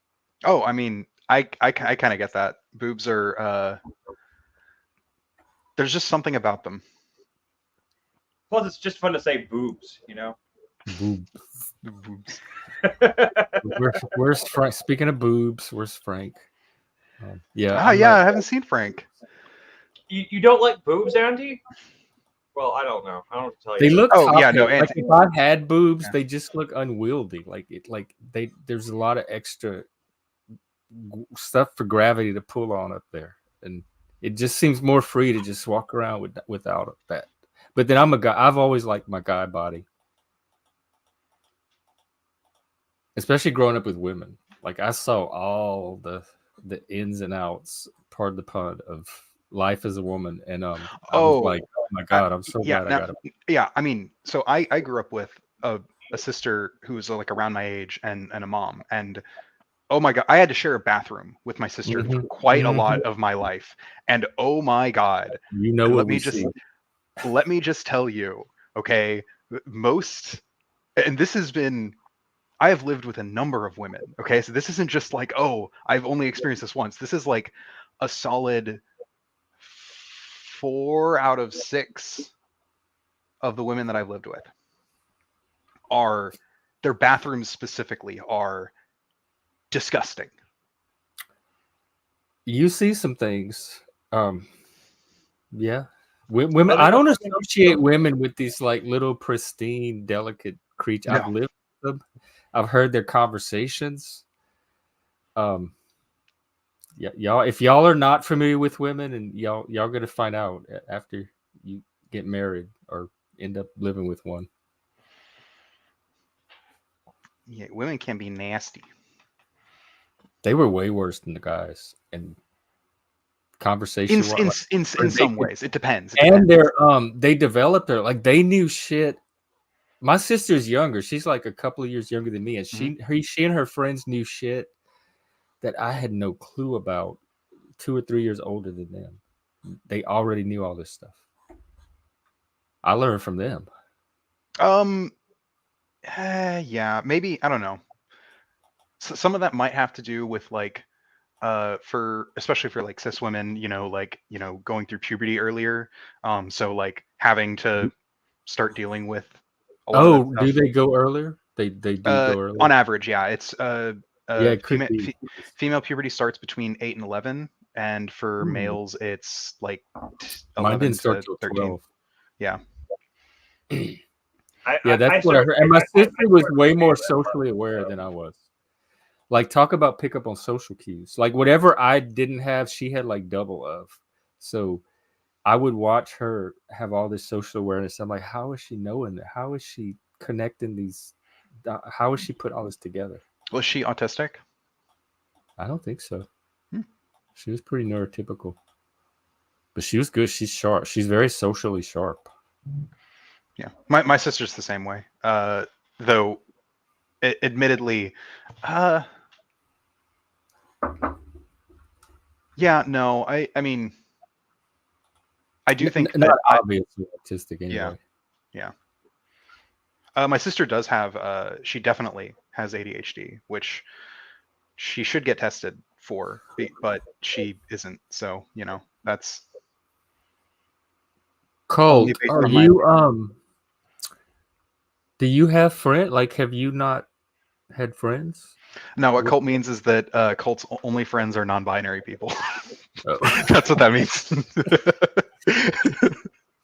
Non-binary Well, agender people. We're all, but the part about the true integrity, clear communication, etc. Have you not had that with anybody?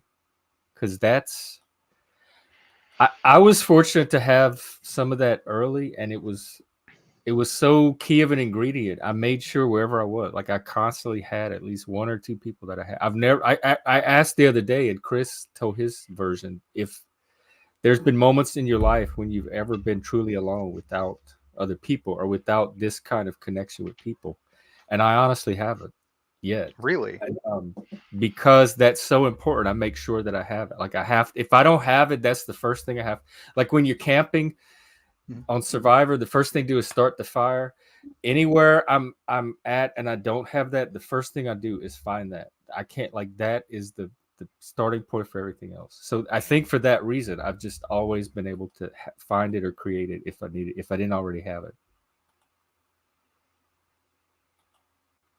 Wow. Yeah, that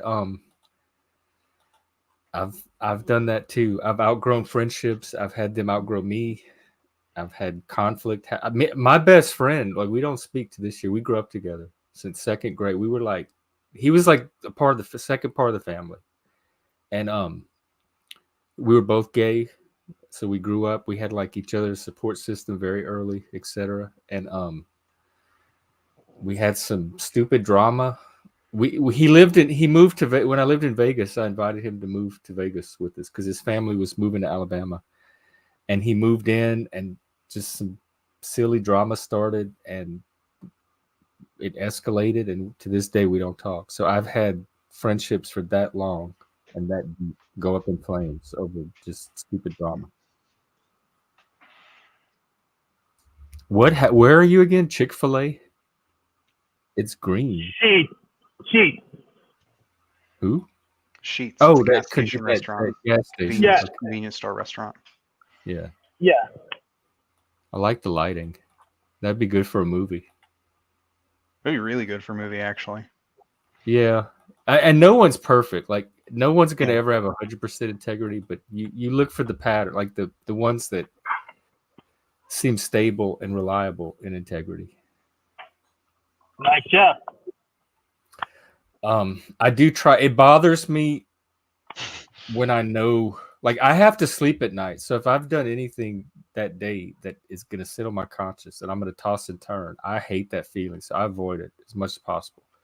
So pretty much I'm able to sleep at night. And so that's like my measure of my integrity. Because when I can't sleep, that's when I've violated my own integrity. And I've done something that is going to keep me awake until I rectify it or restore it somehow.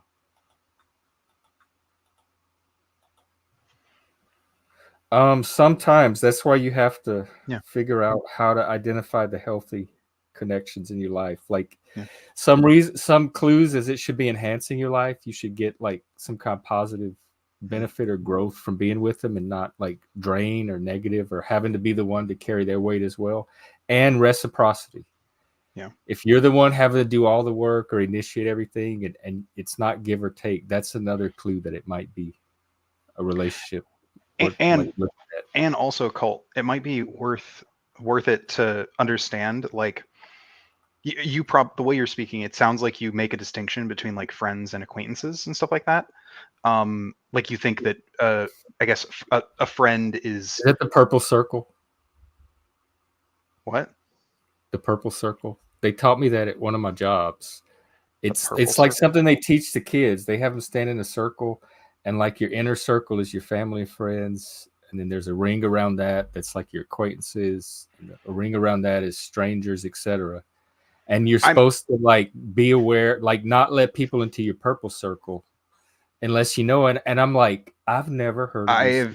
We never had that at all where I have never heard of that, like as an explanation, though that actually does explain pretty well my perception on it. Like you have, your sort of like inner circle of people that is oftentimes your like family and your closest friends. Yeah. Then you have, your friends, and then outside that you have like acquaintances, and then like strangers.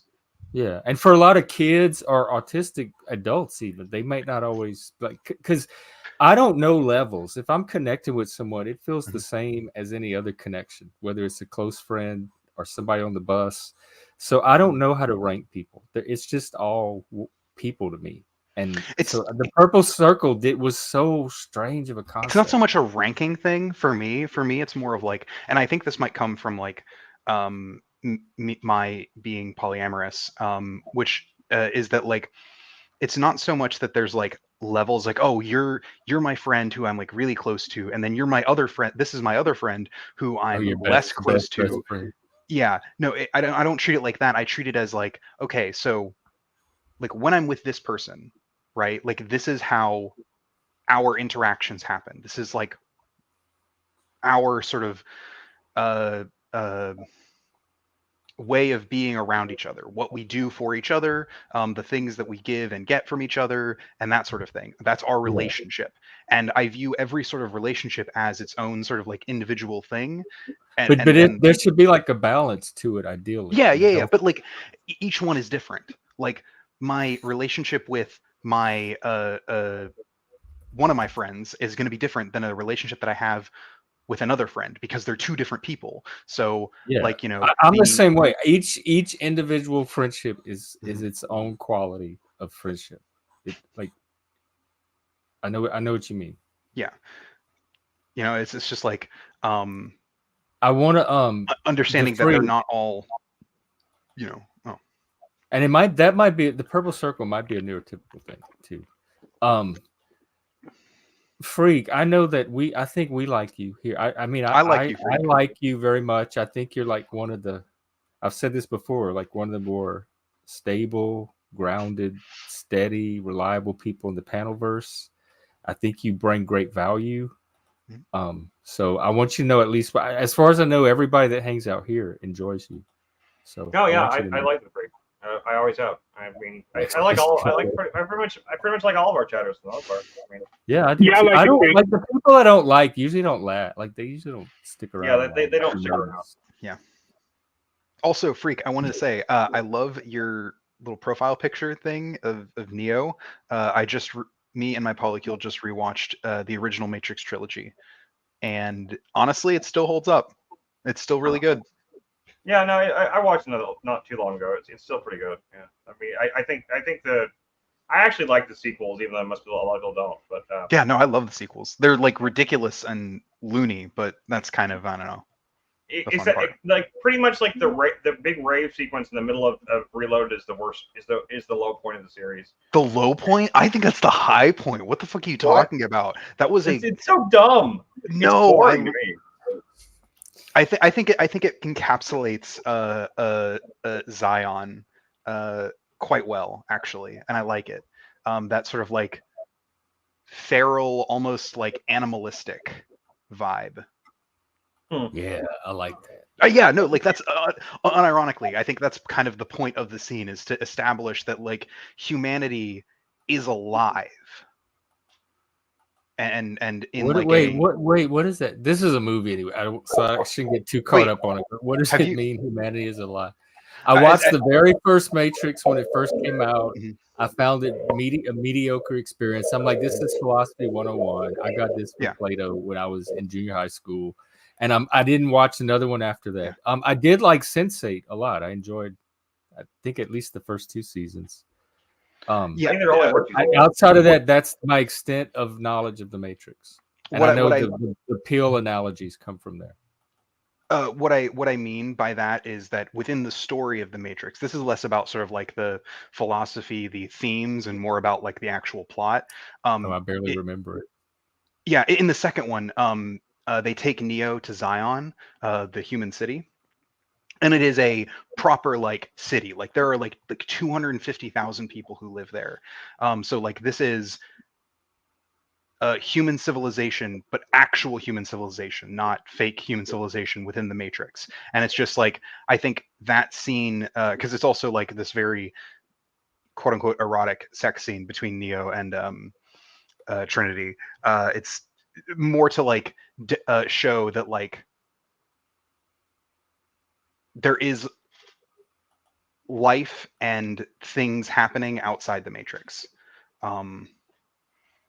That like Zion is actually a human like thing. This isn't Well, like I don't in contrast to the Matrix. That's a perspective I certainly haven't heard before on it. So I mean, I can see that. confused. You haven't seen the second movie though, so like that's I just feel like it kills the momentum of the film, like myself. But I see what you're saying though. It's a good point. Yeah. I mean, don't worry. I have my criticisms of the Matrix trilogy. Cough, cough. In the third movie, when they had the fucking those like robot suits that just have the cockpits open. Oh my god, that is the stupidest. Like, bro, tanks exist, and you're protected when you're in a tank. Just build a fucking tank, or just put a cover. Or put a cover. If you want to go with the mech suit, go with the mech suit, but like cover the people up so they don't get sliced to bits. Can't argue with that. But I mean, that's not really. It's rule of cool. A lot of it is, so it's whatever. Yeah. Yeah. To freak. Neo is the Christ figure. Like like complete. Everyone agrees. Yeah. Like, I mean, like what? He's literally crucified in the final film. I mean, yes. Yeah, like try you have to like try really hard not to see the Christ analogy. Same thing with Zack Snyder's version of Superman. Yeah. Like they lay it on so thick. It's like, oh yeah, we get it now, dude. Really seriously, I get it. He's like Jesus. I get it. You know, like you can stop now. I get it. He's the Messiah. He's redeeming somebody. I get it. Yeah. We don't need you to drag honestly, considering they called the one the Messiah, I honestly don't even think they needed as much Christ imagery as they put in there. Like, I think it was pretty clear and obvious. Which is really strange too, because like they're not. It's almost a very like. It's really strange that people that use the Christ imagery and stuff like that aren't Christian in any way or anything like that. Well, yeah, because it's still it's because it's not about invoking Christianity. It's about invoking that idea of a Messiah or a savior, and in Western European Judeo-Christian culture, the most predominant Messiah or Redeemer is Jesus. So you invoke Jesus to be like, Messiah. This person is the Messiah, guys. Yeah, I guess. I don't know why.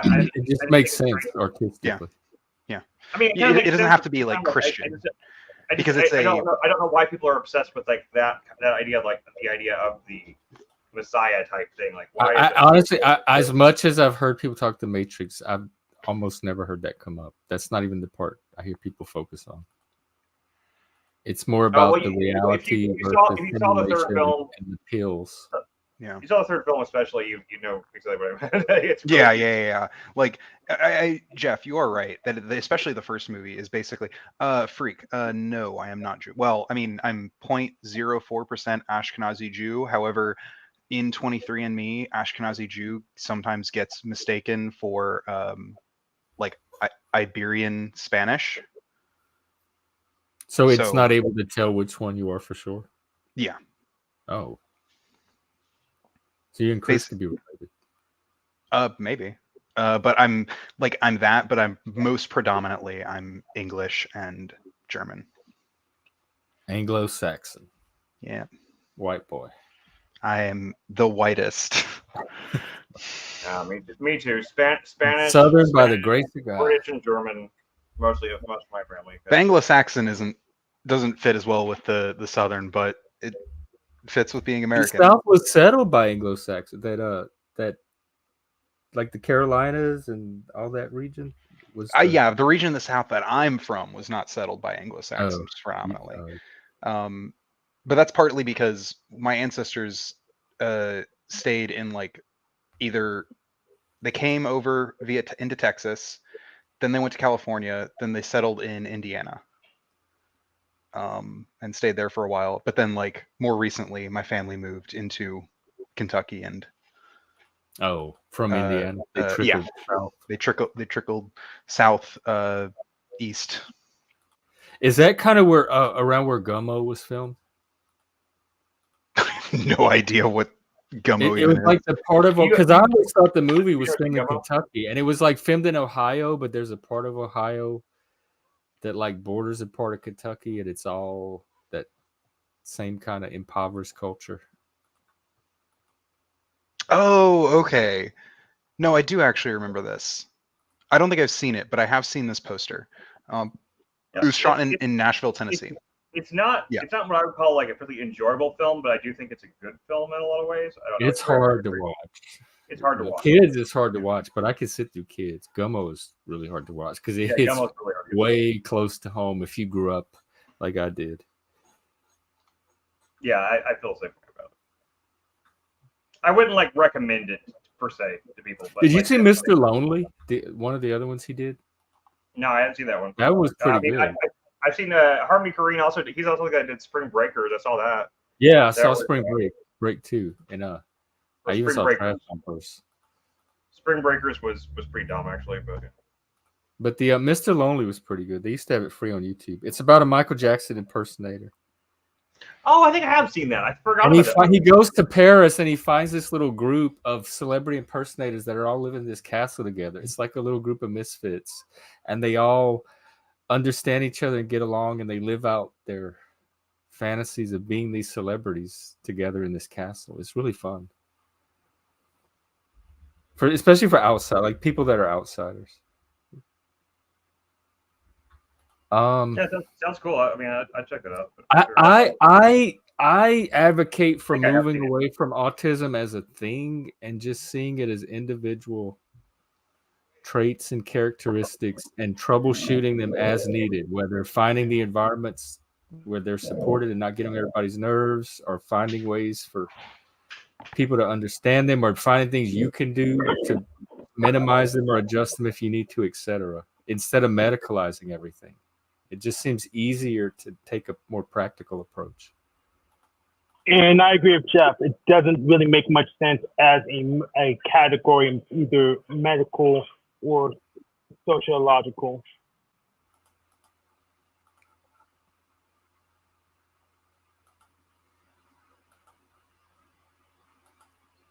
I remember they had a guy on Solid Gold in the 80s, I think, or some TV show that would imitate him, and he got real popular.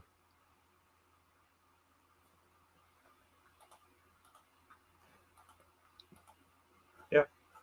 Let's see. What is it?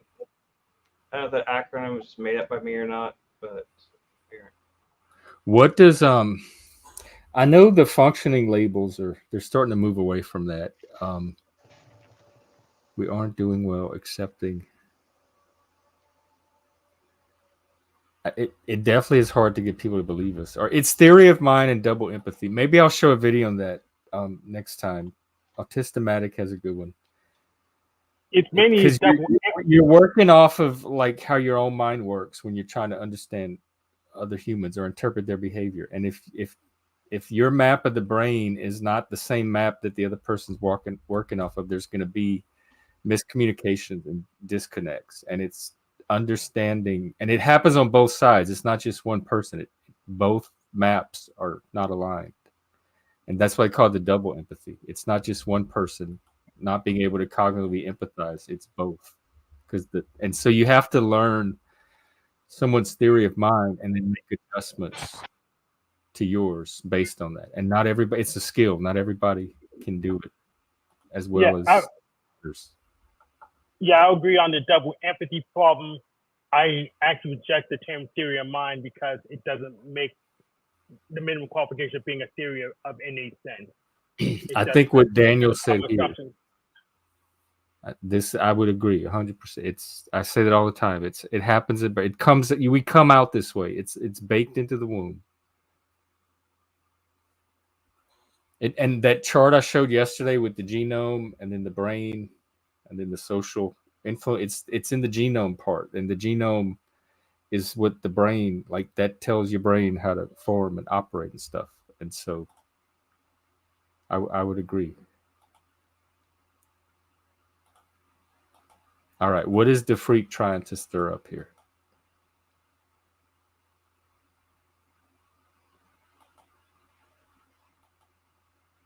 What are they talking about on the James Lindsay thing? I don't think autism itself, the condition itself, the mutation, the divergence of the brain is nurture. I think what happens, how that develops and maybe expresses and manifests could be influenced by nurture and epigenetics, etc. But the starting hand that you're dealt, it's in there from the beginning before you even start interacting with your environment. I'm not all over the map. It's what PFM call enlightened centrism. I prefer to call it Machiavellianism. You think that's what you think they're the same thing? What? Machiavellianism.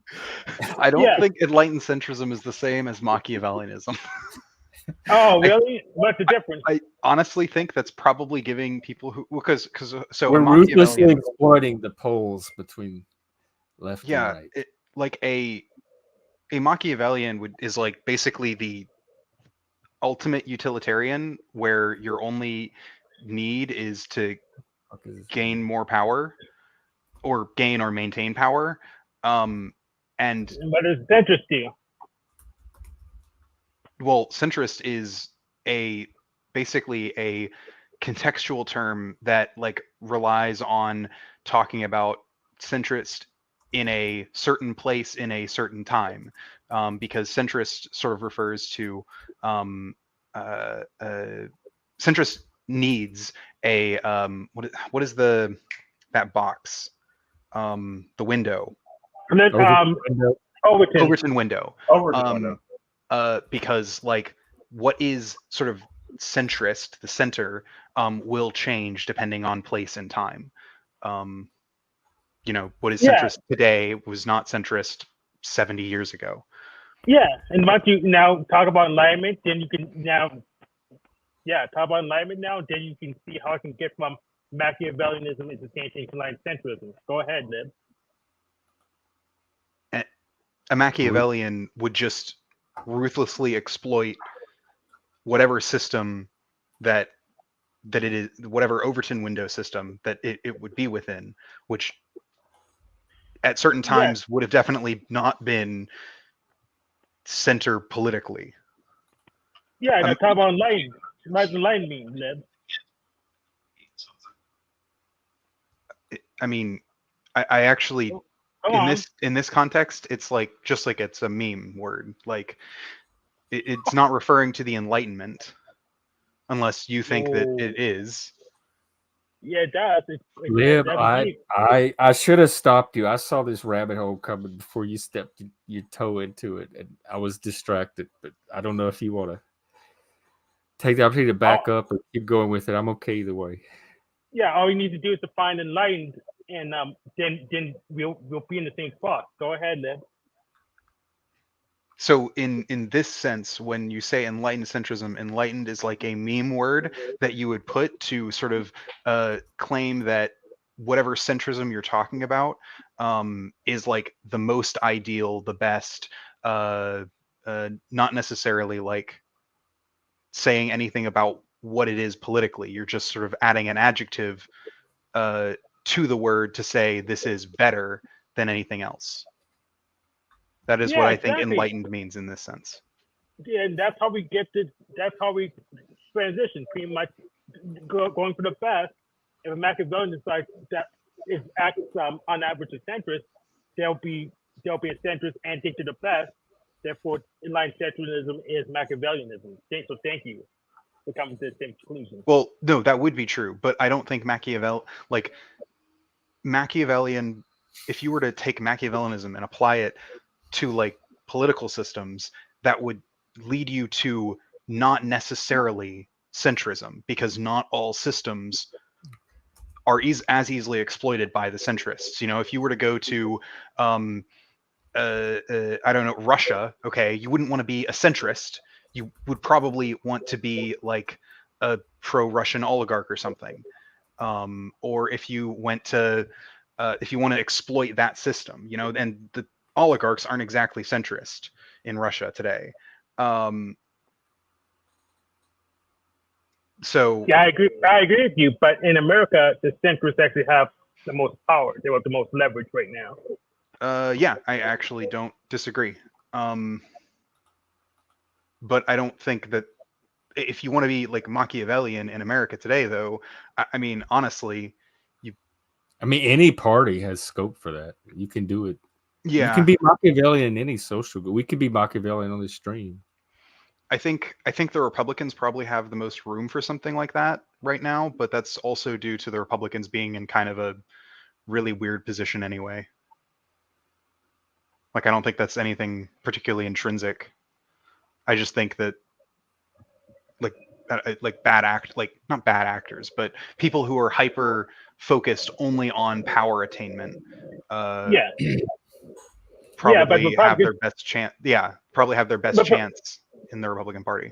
Yeah, I would agree with it. But you don't think the Dems are focused on power attainment? You don't think no. I do. They are, but A, I think the Democrats are worse at it than the Republicans, and B, the Republican Party is kind of in a lot of internal turmoil right now. Liv, that's what I'm talking about. I'm not talking about like, I don't think it's something intrinsic to the Republicans. I think this is what I wanted to ask you about that James Lindsay video we were watching before you showed up. He was saying that, or I was asking, he was saying how it's dividing the Democrats between they're trying to pull it more toward the radical side, and the Democrats are in the middle are gonna have to decide what to do. And I was wondering if that made it a psyop, or if like this was speaking of Machiavellianism, if this was an attempt to throw the Democratic Party into the same kind of chaos that the Republicans are in now. And what are your thoughts on that? Like, as far as, is there this push to radicalize the Democrats in that direction, and is it splitting the party? I do think there is a push. However, I don't think that it is radicalizing the party. I think the most effective way to get a bunch of people to be on your side politically, especially if they are your actual political allies, the best way is through conversation and discussion. And I think that's been happening for a long time to mixed results at different times, obviously. There have been times where people have been, the Democratic Party, the left, has been more on my side, more and less on my side of the issue. I don't think that this is destroying the Democratic Party in a considerable way, considering that people who hold my opinion are in the minority. Like, what's your opinion? that the United States should stop supporting Israel even while they're among the- attempting to do an ethnic cleansing. Yeah, that's how you're framing it. Even among the Democrats, you're saying that your opinion that we should not support Israel is minority.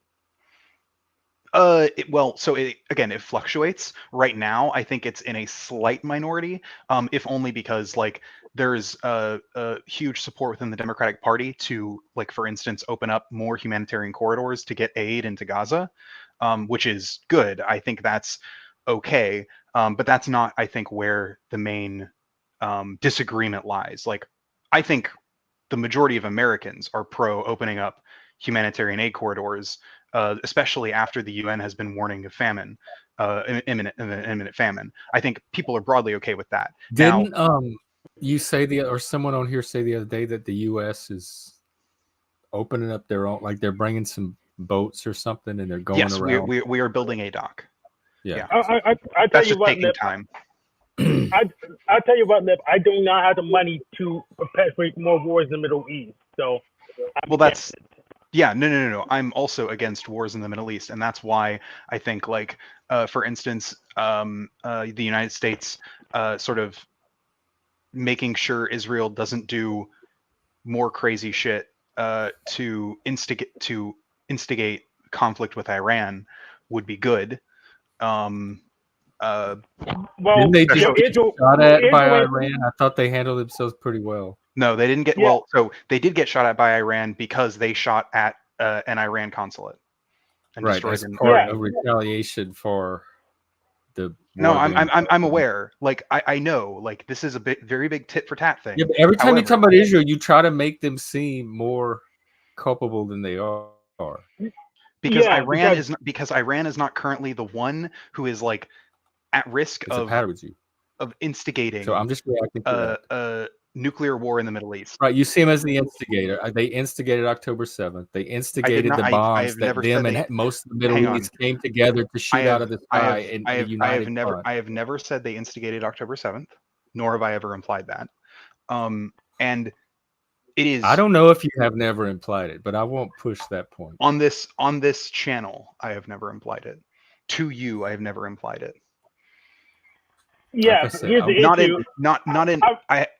not in any way that is more than what. Oh, And okay. I think All the qualifications. no, it's not a Well, qualification. It's a qualification that I've made literally the last time I was on stream, which Well, is, you know, yeah, right. That's what I was about to say. Whatever you said, it's all on stream, so people can just go with it. yeah. Yeah, Which is so- what I said is that I would blame Israel for October 7th in the same way that I would blame the Bush administration for 9/11, not because, like, I think they did it maliciously, but I think because they did not respond in a competent manner, and their lack of preparedness is what allowed people to do a terrorist attack.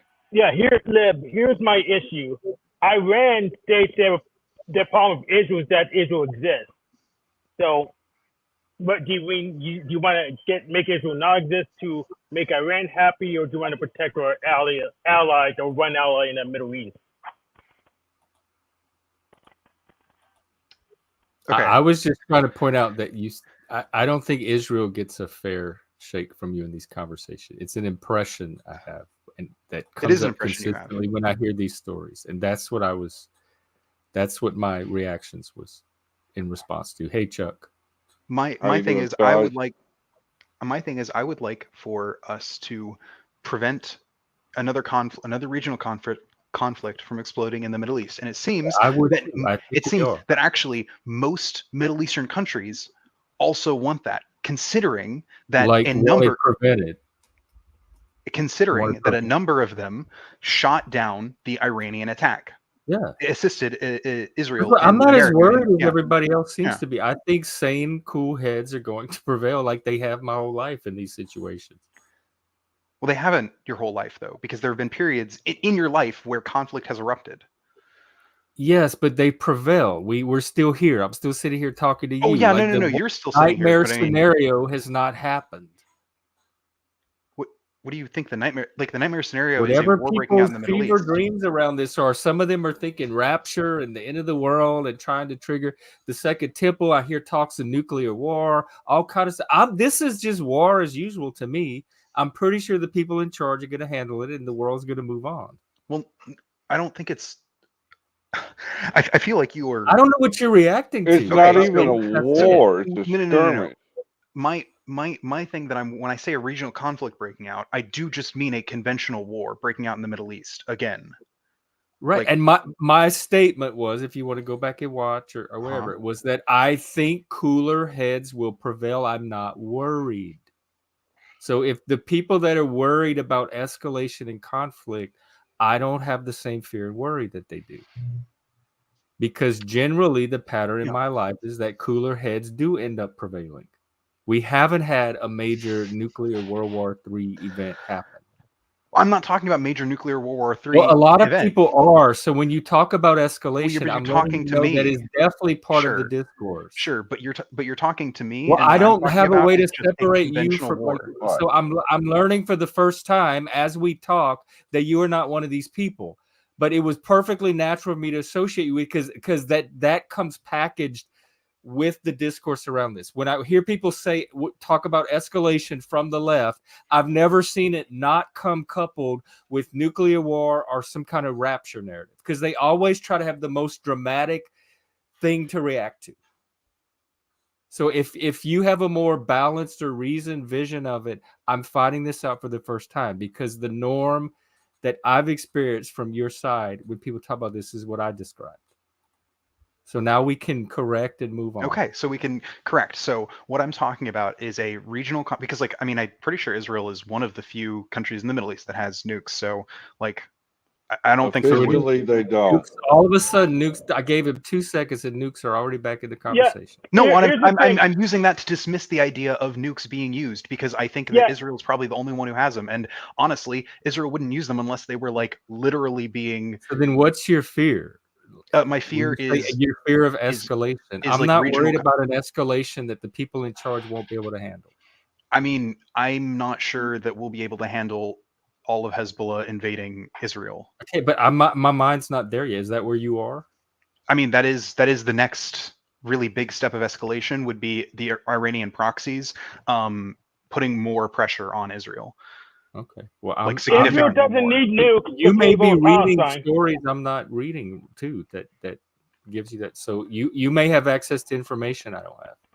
Yeah, Israel doesn't need nukes to take over Palestine. It's not. They don't need them. They can do it in a weakened conventional. I'm not even talking about Palestine right now. We're talking about Israel and its relationship. Well, with I the am. countries around Well, I it. am. You're not. I'm me, and you're you. I'm talking about the first war that was already still being fighting in progress, but should have ended months ago.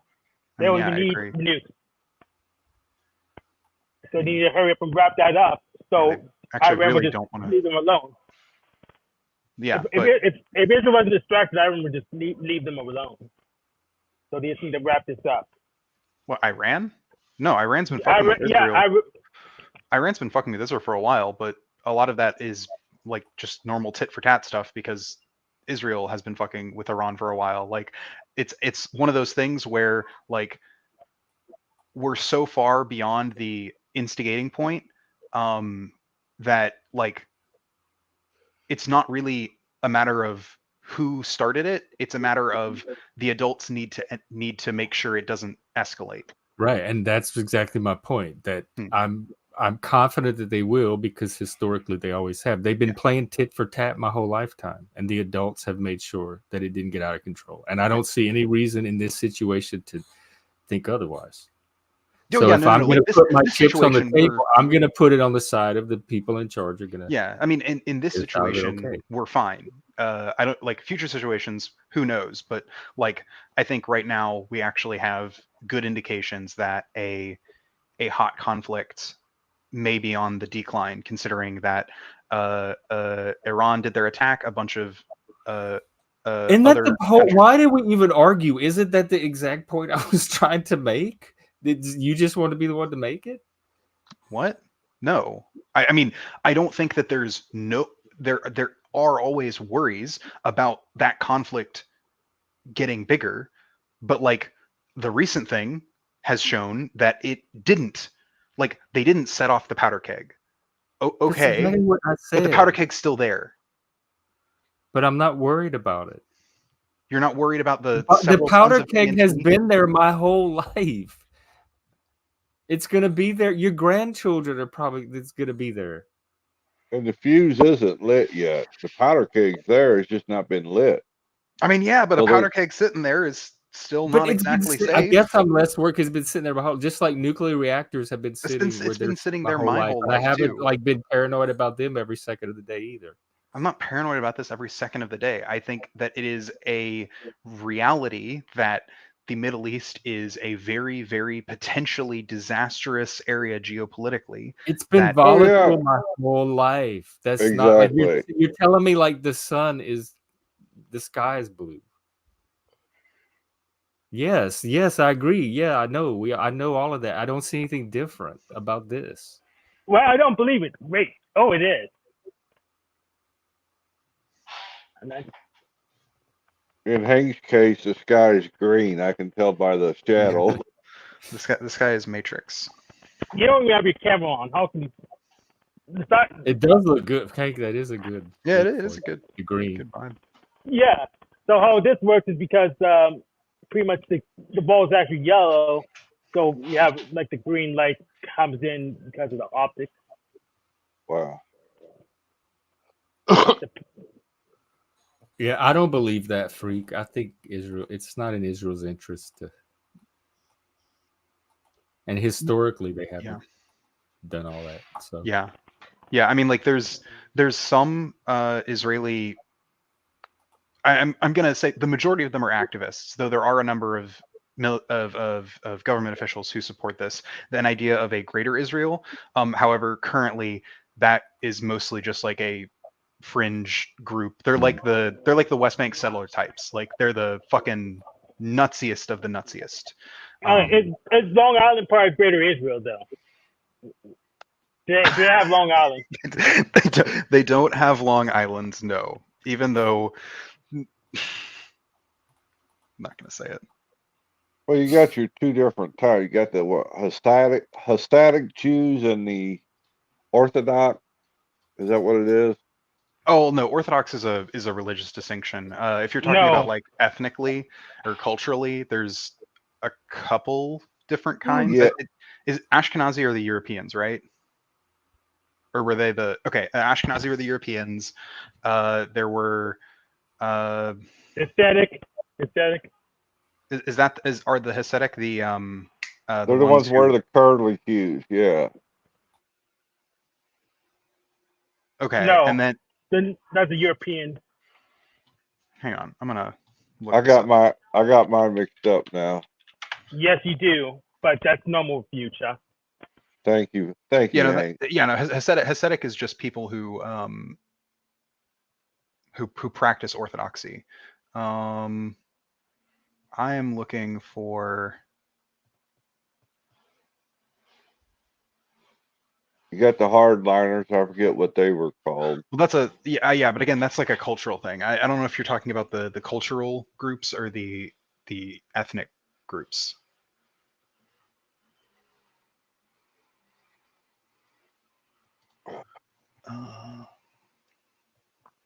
I found article on it. So we have Ashkenazi, Sephardic, Mizrahi, Okay, and some more.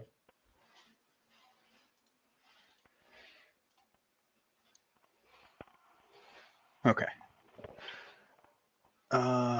Yeah. Okay. Ethnicities. Yeah. That's what I was.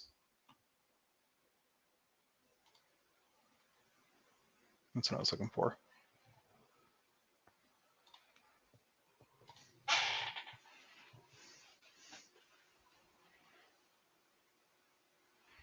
Well, how you doing today, Chuck? What's that? How you doing today? I'm doing good. Yourself? A little dizzy at the moment, so that's pretty normal for me. So. All right, maybe chat can help me. All right, so and y'all in the panel can help me. So I'm getting ready to do a stream probably tomorrow. Oh, And I'm gonna be streaming Total War Attila. we're gonna be streaming what? I didn't hear. Total War Attila. Oh, it's a video. It's a video game. Yeah. Who should it's a strategy game. Who should I play as? So it's set in like Europe in the 400s. So I can play as the Eastern or Western Roman Empire, which are currently collapsing. I can play as the Huns or the White Huns, which are like migratory groups that are just heading west. Is it turn-based strategy or real-time strategy? So it's a turn-based strategy game that has a real-time battle simulator. So when battles happen, it's like a real-time battle. So like Civilization. Appeals to you? What? What appeals to you? I mean, there's a few like, for me, it's the Roman empires, mostly because they're big and stationary. So even though they're collapsing, the like feeling of like desperately like holding on to all of my territory, fixing all the problems in all my settlements and stuff like that is really interesting. Though like playing as there are other like migrators, like there's actually I can just show you my screen, right? Yeah, you should be able to. Yeah, all right. Yeah. Is this a PC game or console game? It is a PC game. Okay. There it is, Total War Attila.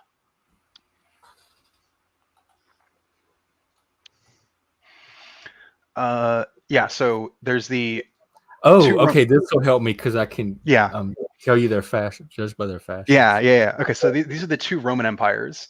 Here we have our two different Huns. Ooh, I like the White Hun. I love his yeah, no, the White Huns have the drip. Okay, then I could play as the Sassanid Empire. That's the Persian. That looks like just what I know of your personality. That looks more like you so far. Yeah, I hate playing as the Sassanids because they have one strategy, which is use horse archers and everyone crumbles before you, and it's just kind of. Also, though, you have to deal with the Huns the earliest because they're all the way over here, and the Huns start like right here, and it's like kind of terrifying because the Huns are really destructive. I wouldn't. If I was a Hun, I wouldn't be terrified of this dude at all. Here are all of the migrating factions. So you have the Suabians. They start sort of middle of France. The Vandals. They start a little over here, sort of like in He Germany. looks like your average YouTuber. Yeah, a little bit. Yeah. With a jump off with a shield. Yeah, like the people that call in to some of these shows. We've got Alan. This is Alan from the Allens. They're, I guess, like they start in like modern day Ukraine. I guess. The Ostrogoths. They're the Goths.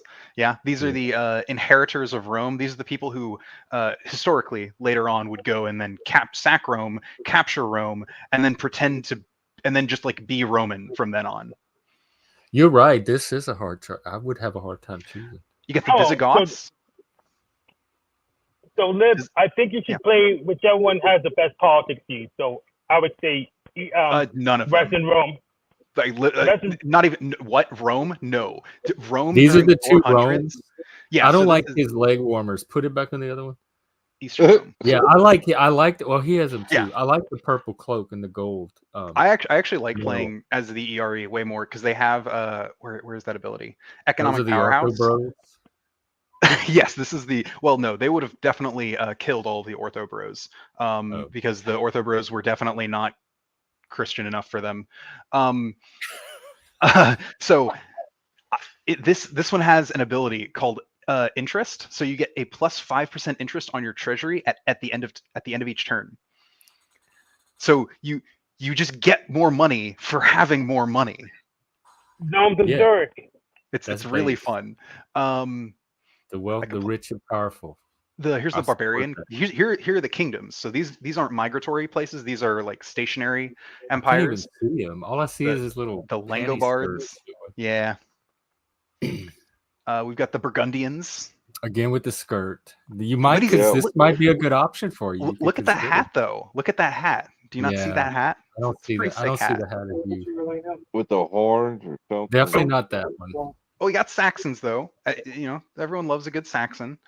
The Alamans. Too butch. Yeah. We got the Franks. We got Frank over here with the Speaking Franks. of Frank. Where- The Franks. He must be yeah, from he looks as Canada. plain as and uninteresting as I imagined him in person. Here we have our Norsemen. So we've got the Danes. We got the Jutes. Wait, go back to Dane. I like his stance. No, like that I he's- do too. Yeah. He has the best stance so far. Yeah. But he's wearing a dress. I don't like this creature. He looks way too Maryland man. Like this, he would have shown up in my Yeah. social group at some point. There are the Celts. What is We got the this? Abadians. This is This is the pajamas? Irish. This is the Irish. We have our Scottish. What Look the at hell? that It's fucking like helmet, Modest though. Mouse. And then we have the Caledonians, which are like your southern Scottish. Uh-huh. Then we've got Desert Kingdoms. Okay? The lion! I would take him just for the lion. Dude, if you pass Aksum. with this lion, look at him. Aksum Wow. is actually an interesting one because they get a lot of like trade stuff. So if you can like Eastern Christianity. Is that ortho? Yeah. No, it's Eastern Christianity. The Greeks have the Greek Christianity, and then over here is where you find Eastern Christianity, which is just like Oh. slightly different.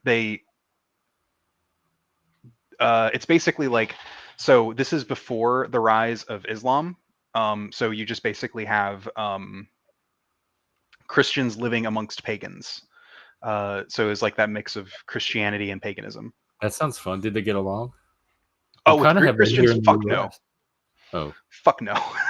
so we're doing better. than Though they didn't, though primarily they didn't get along because of like political reasons and less from for religious reasons. At the time, Christianity hadn't really taken on its sort of militant edge. A lot of the militancy and imperialism that was going around was still due to Yeah, what happened? sort of like Happened to all that Christian meekness that wore off pretty. that wore early. off pretty quick. We got the They were Lockmids. supposed to inherit the earth, but they figure they have to take it. Well, they inherit if we take it. Here, I can't remember You why. don't have they no get- shoes on. Are you going to want to play someone with no shoes? No, he's got shoes. Those Oh, shoes, they're that's- just sand wraps. Oh, but maybe it's the shoes with toes. Oh, now He here's does. the shoeless guys, the Tanakids. These guys are actually they're a migratory faction that just sort of like hang around here. You get What's fun benefits about for that? raiding. Yeah, no, they're pretty cool. The Hemars, who are Jews, religiously Jews. Armed Jews. Yep, down near modern day Omar. They're an interesting faction. I've played them before. They're definitely easy because like you're all the way down here. Like the Huns go on like this destructive rampage all up here, and then you're just like down here and you're a little safe. The Garmatians. This is in Africa. Also no shoes. Man, there's a lot of factions in this game. There Let's are see a lot of flaws. factions. Maybe there'll be some hot Russian Yeah. daddy. All right, so we got the Sclanavians. Not him. We've got Not the him. Antians, and we've got the Although Venetians. I think I have seen him in a dungeon or two. That was our Slav factions here. Yeah, I can thought actually, the flaws would be hotter than they actually are. This one's wearing a dress. I gotta go with something from the Celts though. I like Celtic mythology the best. So that's what I enjoy. the Celts are And fun. for me, it's the lion or the Yeah, I mean, one Yeah, of the those lion's pretty cool. ones. I liked one of the ones with that black shiny armor. I forgot which one it was. black shiny armor. Oh, it was a barbarian, wasn't it? I don't remember. It was one of the first. Or it was a ones. migrator. Was it this one? Maybe it was the Ostrogoth. I don't know. I think it was Ostrogoth. The Ostrogoths and the Visigoths are fun though. I Mostly would because still you go with the lion. you get to go like all around the Roman Empire. That's a just free pillaging it. lion. How are you gonna pass up a free lion? Free lion. The fact that I'm far from basically everyone, and He's out Oh, of okay. breath. It's like yeah, actually, don't know plus what he- 100% to lion. mercenary pool replenishment rate. Oh, that's actually kind of good. That just means I just go around hiring mercenaries as my army. Oh my These God, guys- Liv, my these guys- viewer count just shot up. Like These kind of I like thought it was select- going to drop if we started this video game stuff, and it just shot up. Hell yeah. These kind of selection or character creation screens, like in Dark Mhm. Souls and like that, I swear to God, they give me anxiety. They really do. I get Yeah. decision anxiety really bad for them because I'm just like, because like I'm like I'm. There's I don't- so I- many, I'm not yeah. Because like like the games are so large and everything. Anyway, it's like like it's like once you make that choice, I don't want to go. I don't want to. And I always choose the wrong class or whatever. I mean, always choose, and like, actually- like if you stream it, is it something you could experiment with and just stream different ones? And I mean, see yeah, if that's what I'm gonna do. I want to start with this one. So just to because start with, maybe you could save the line for like save the Patreon lion. tier and start. What were some of the beginning ones that you showed? Oh, they had tons. But the wild thing is, so this isn't even the only Start with him. campaign. They also have this one, The Last Romans, where you this is during the 500s, where you play as a Roman expedition trying to retake Rome from the Ostrogoths. Or you could play as the Franks, who are now an actual kingdom. And the Visigoths have a kingdom. Or you could play the Age of Charlemagne. Oh yeah, I like him. 700s, you got Charlemagne, Kingdom of You Asturias, got us some Danes. Avars, the Emirate of Cordoba. You can play as a Muslim faction in this game. Finally, yeah. Well, I mean, it depends on the shopping feels like to me. My brain is shut down. It mostly feels like it's mostly just about like the time period you want to play in. Like this game is called Attila, so like the base game is mostly about the earliest Hun invasions into Europe, which would have been like 400. But then like they have different time periods that are just around this. But this is what this game was made to do, and it's basically like climate change happens, so like your food decreases over time. After I think every like 10 years, the Franks from France. You can't play as a monkey Frank flinging poo and catapults. Yeah, no, you can't. That's unfortunate. I mean, hey, look, mods could do it.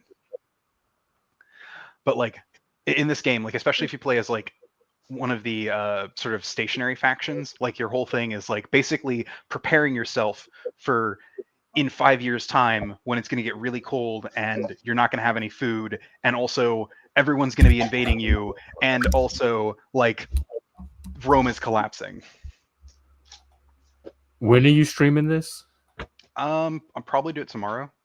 Are you going to have a decision made by tomorrow? Probably. This is a lot of options. Which ones? Like, how do you narrow it down? I like him. For you, at least. I think this would draw people to your channel. This would be like a good introduction to Lib. Honestly, probably with the Sassanids. Most of the reason why I don't like them is because the strategy that you often take with the Sassanids, like militarily, is basically having an army of horse archers, and then doing micro managing during the battles to basically just wipe out enemy armies, which is effective. I just don't really like doing that. You know what? Which one is the most fun to play? Which one's going to make the best? I mean, honestly, the two Romes. Play the purple, the guy with the purple. Eastern Roman Empire. Oh yeah, I could do it. I love it. I could just abandon half of Rome. I mean, actually, that's a real. In this game, that is like, as the Roman faction, like, especially as the Western Roman Empire, like the best strategy is abandon Britain, abandon most of Gaul, abandon all of Dacia, and like abandon this western part of Africa, because all of it's going to collapse basically no matter what. So it's better to like have it collapse on your terms and reconsolidate everything, and then rebuild like Italy and maybe you could get Nigeria. What If Alt His to play with you. This seems right up his. And it would help him too because he's all black. Is this a multiplayer game? I do think there is a multiplayer mode, but it's only for battles. No, you can. Okay. You can do a multiplayer campaign. Hey, do you would you guys be interested? Like, there's this game that I've always wanted to play with a bunch of people. and we can do it on stream now because they have a version on Steam that's made to like I think only one person has to buy it. What's the Everybody else- name? It's called Dokapon Kingdom. Called who?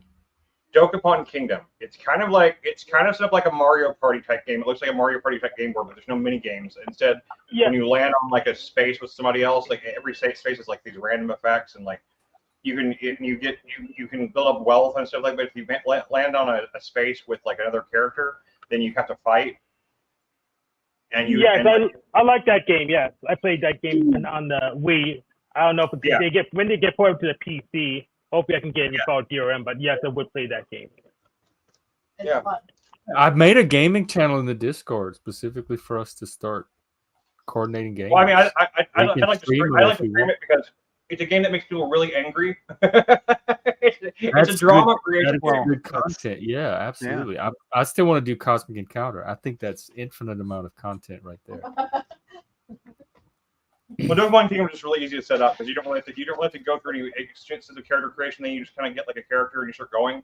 It starts up really fast, and then like you get like a point in it where you've all been playing for like an hour or so, and then one person will land on somebody else's square and like beat them and like take everything they have. They're like, no. You take everything they have and send them back to the start. And it's usually like something. It's not like random. It's like you have the person has the choice to do this or not to do. So like it literally it says it's like the box used to say that it was like they used to say it was a friendship killer. That's what the game. They advertise it as a friendship killer. Oh wow! I never got that mad at people. I never get that mad at video games. I just think it's funny that it just makes me laugh mad. Also, Jeff, I think you're right. I think I should play as Aksum and then go and like take Egypt. I think Is that's that the lion? Take your Yeah, the word. lion. Yeah. Yeah, I definitely think the lion would be my first vote. I was just trying to maybe think of like build up to him. How do you use your channel to maybe leverage his maximum potential? I mean, I could saving also just replay. I mean, or I could play like there are other Total War games. Like I could play Rome 2, which has just as much variety as this. It's just set in 276 BC. I feel like I need to have a doctorate of history to play this game. I really do. No, not really. I mean, it is actually it's helpful actually sometimes because it lets you like know things like, oh hey, I know that this historic event that is like a trigger in the game will happen at this year. But that's only helpful like for like the things that are like I remember historical Lisa events. Shooting. I remember him. And if anyone's curious, this is what it felt like to be a D&D nerd growing up. And if anyone's wondering why we got socially ostracized or didn't have any friends, this is exactly what we were like. Sure. I remember at the school I went to, they had dances on the weekends, and everybody had to go. It was required. You couldn't stay in the dorms, and so you had like 4 or 5 D&D nerds that would sit in the corner of their dance floor in the dark with flashlights and the dungeon master screen and their dice, and they would play D&D on the dance floor while all the rest of the normal people danced. And now it feels like the entire world is that crowd, and my crowd that was actually dancing are the ones in the corner left over trying to do our dance while the Also, tech yes, nerds run the world. I going back up in the chat, people are correcting me. I called Yemen Omar, which is correct. What I was That's pointing probably out, weird to my ear too at the time, but I'm like, it's Yemen. let Omar him is go the out. place to its It's east. Omar is to its east. Or is it to the south? Is Omar that peninsula? No, that's Ethiopia. Yeah, I think Omar is still on the Arabian Peninsula. To answer Sean, I myself have not played Stellar Blade yet. I have seen I've seen some decent reviews, flipping reviews on it. Like I personally don't understand the whole discourse about it. Like the people are playing it. Oh, it's like Girls are too sexy, like or people don't girls be sexy in games and blah blah. I don't give a shit about it stuff. But like, Yeah, I mean, no, it they- like it might be a game. I don't know. it was based on some misinformation. Some people were claiming that the game Stellar Blade had censored one of the outfits by like putting a piece of lace over her cleavage. I know.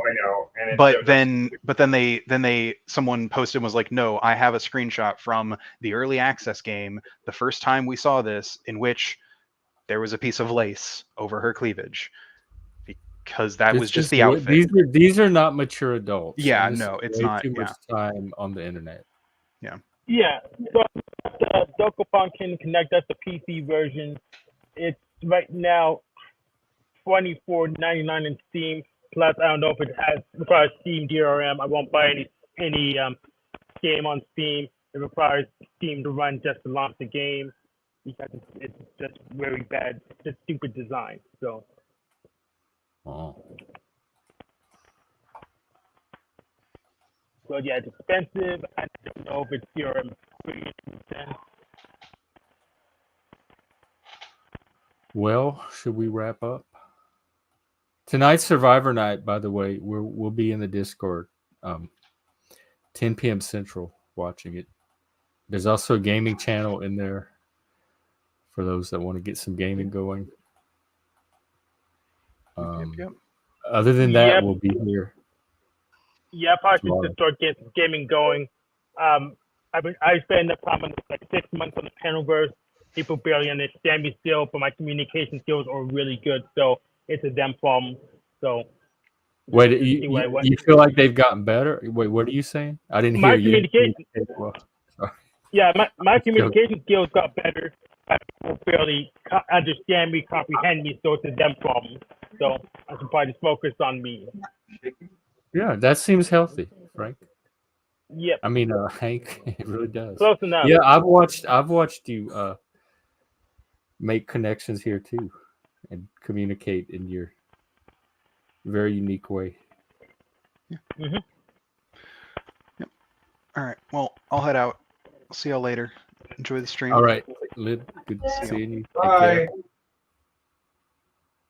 All right, we'll see you in the streets, Hank.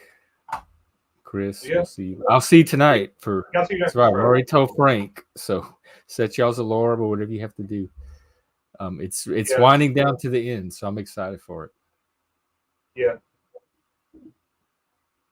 Definitely. All right. All right. See you later, man. Hey, Moose, just in time to say goodbye. And Moose might still be streaming his. That's Moose. Moose is doing video games too. So Lib, that might be another person you want to get with. Frank and Moose both stream games, and Moose is doing In the Wasteland right now. Fallout 76. Is that 1976? That sounds cool. I'll put his link. And then y'all know like Talcott's coming up if y'all need a stream to go to. And I think Jesse's interviewing somebody right now. I'm going to be on Jesse's either later this week or next week. It's coming up. And Frank is streaming a video game. And you can also go watch that Benjamin Boyce, James Lindsay interview, and Machine Lies later this evening is going to be streaming. So there's a whole bunch to do.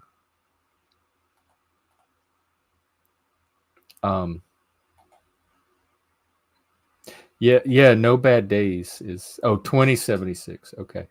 I see. I'm video game. I was in the Pitfall Club. Atari, if you sent in the picture of your TV set and you got a certain score, they would send you this little membership card and all kind of swag. And me and my babysitter would play it, and we both wanted to get in the Pitfall Club, and I finally got my score up enough to get in. I was so proud. So that's probably the peak of my video game experience and knowledge right there. I was proud, and I can beat Karnov, the fire-breathing Russian, on Nintendo somehow. I don't know how. So anyway, yeah, because where do you get your music from? Is it like uncopyrighted stuff that a database you draw from? I watch it sometimes. I let it play for a little while, especially when I'm getting up in the morning and nobody else is streaming. I just put it on in the background and I get my day going, get the coffee going, etc. So yeah, go help Moose get his likes and viewing hours. The pitfall's a pitfall, exactly. Alrighty, I will. Oh, it's from the game. Okay. I was there earlier. It sounded like some music from the 40s. It was kind of cool. Like even before like Frank Sinatra and those people. Oh, you have non-copyrighted music? Chris is keeping us pretty loaded up for now, but I'm thinking if we do something like a dance, a panel dance, or like we do that game and we need like mute background music for a game or something. It's after the bombs destroyed everything. So, all right, I'm going to go do some errands and get ready for Survivor. Definitely check out Moose and some of the other channels. And I think I streamed last week after Survivor. I don't remember. But, oh yeah, Moose, that's okay. Like you have life. You have like a actual life. And so anytime we see you, it's always good to see you, but don't prioritize us for sure. Definitely take care of you and your family. What's DDR mean? A DDR stream. And so I might stream tonight after Survivor if I'm still like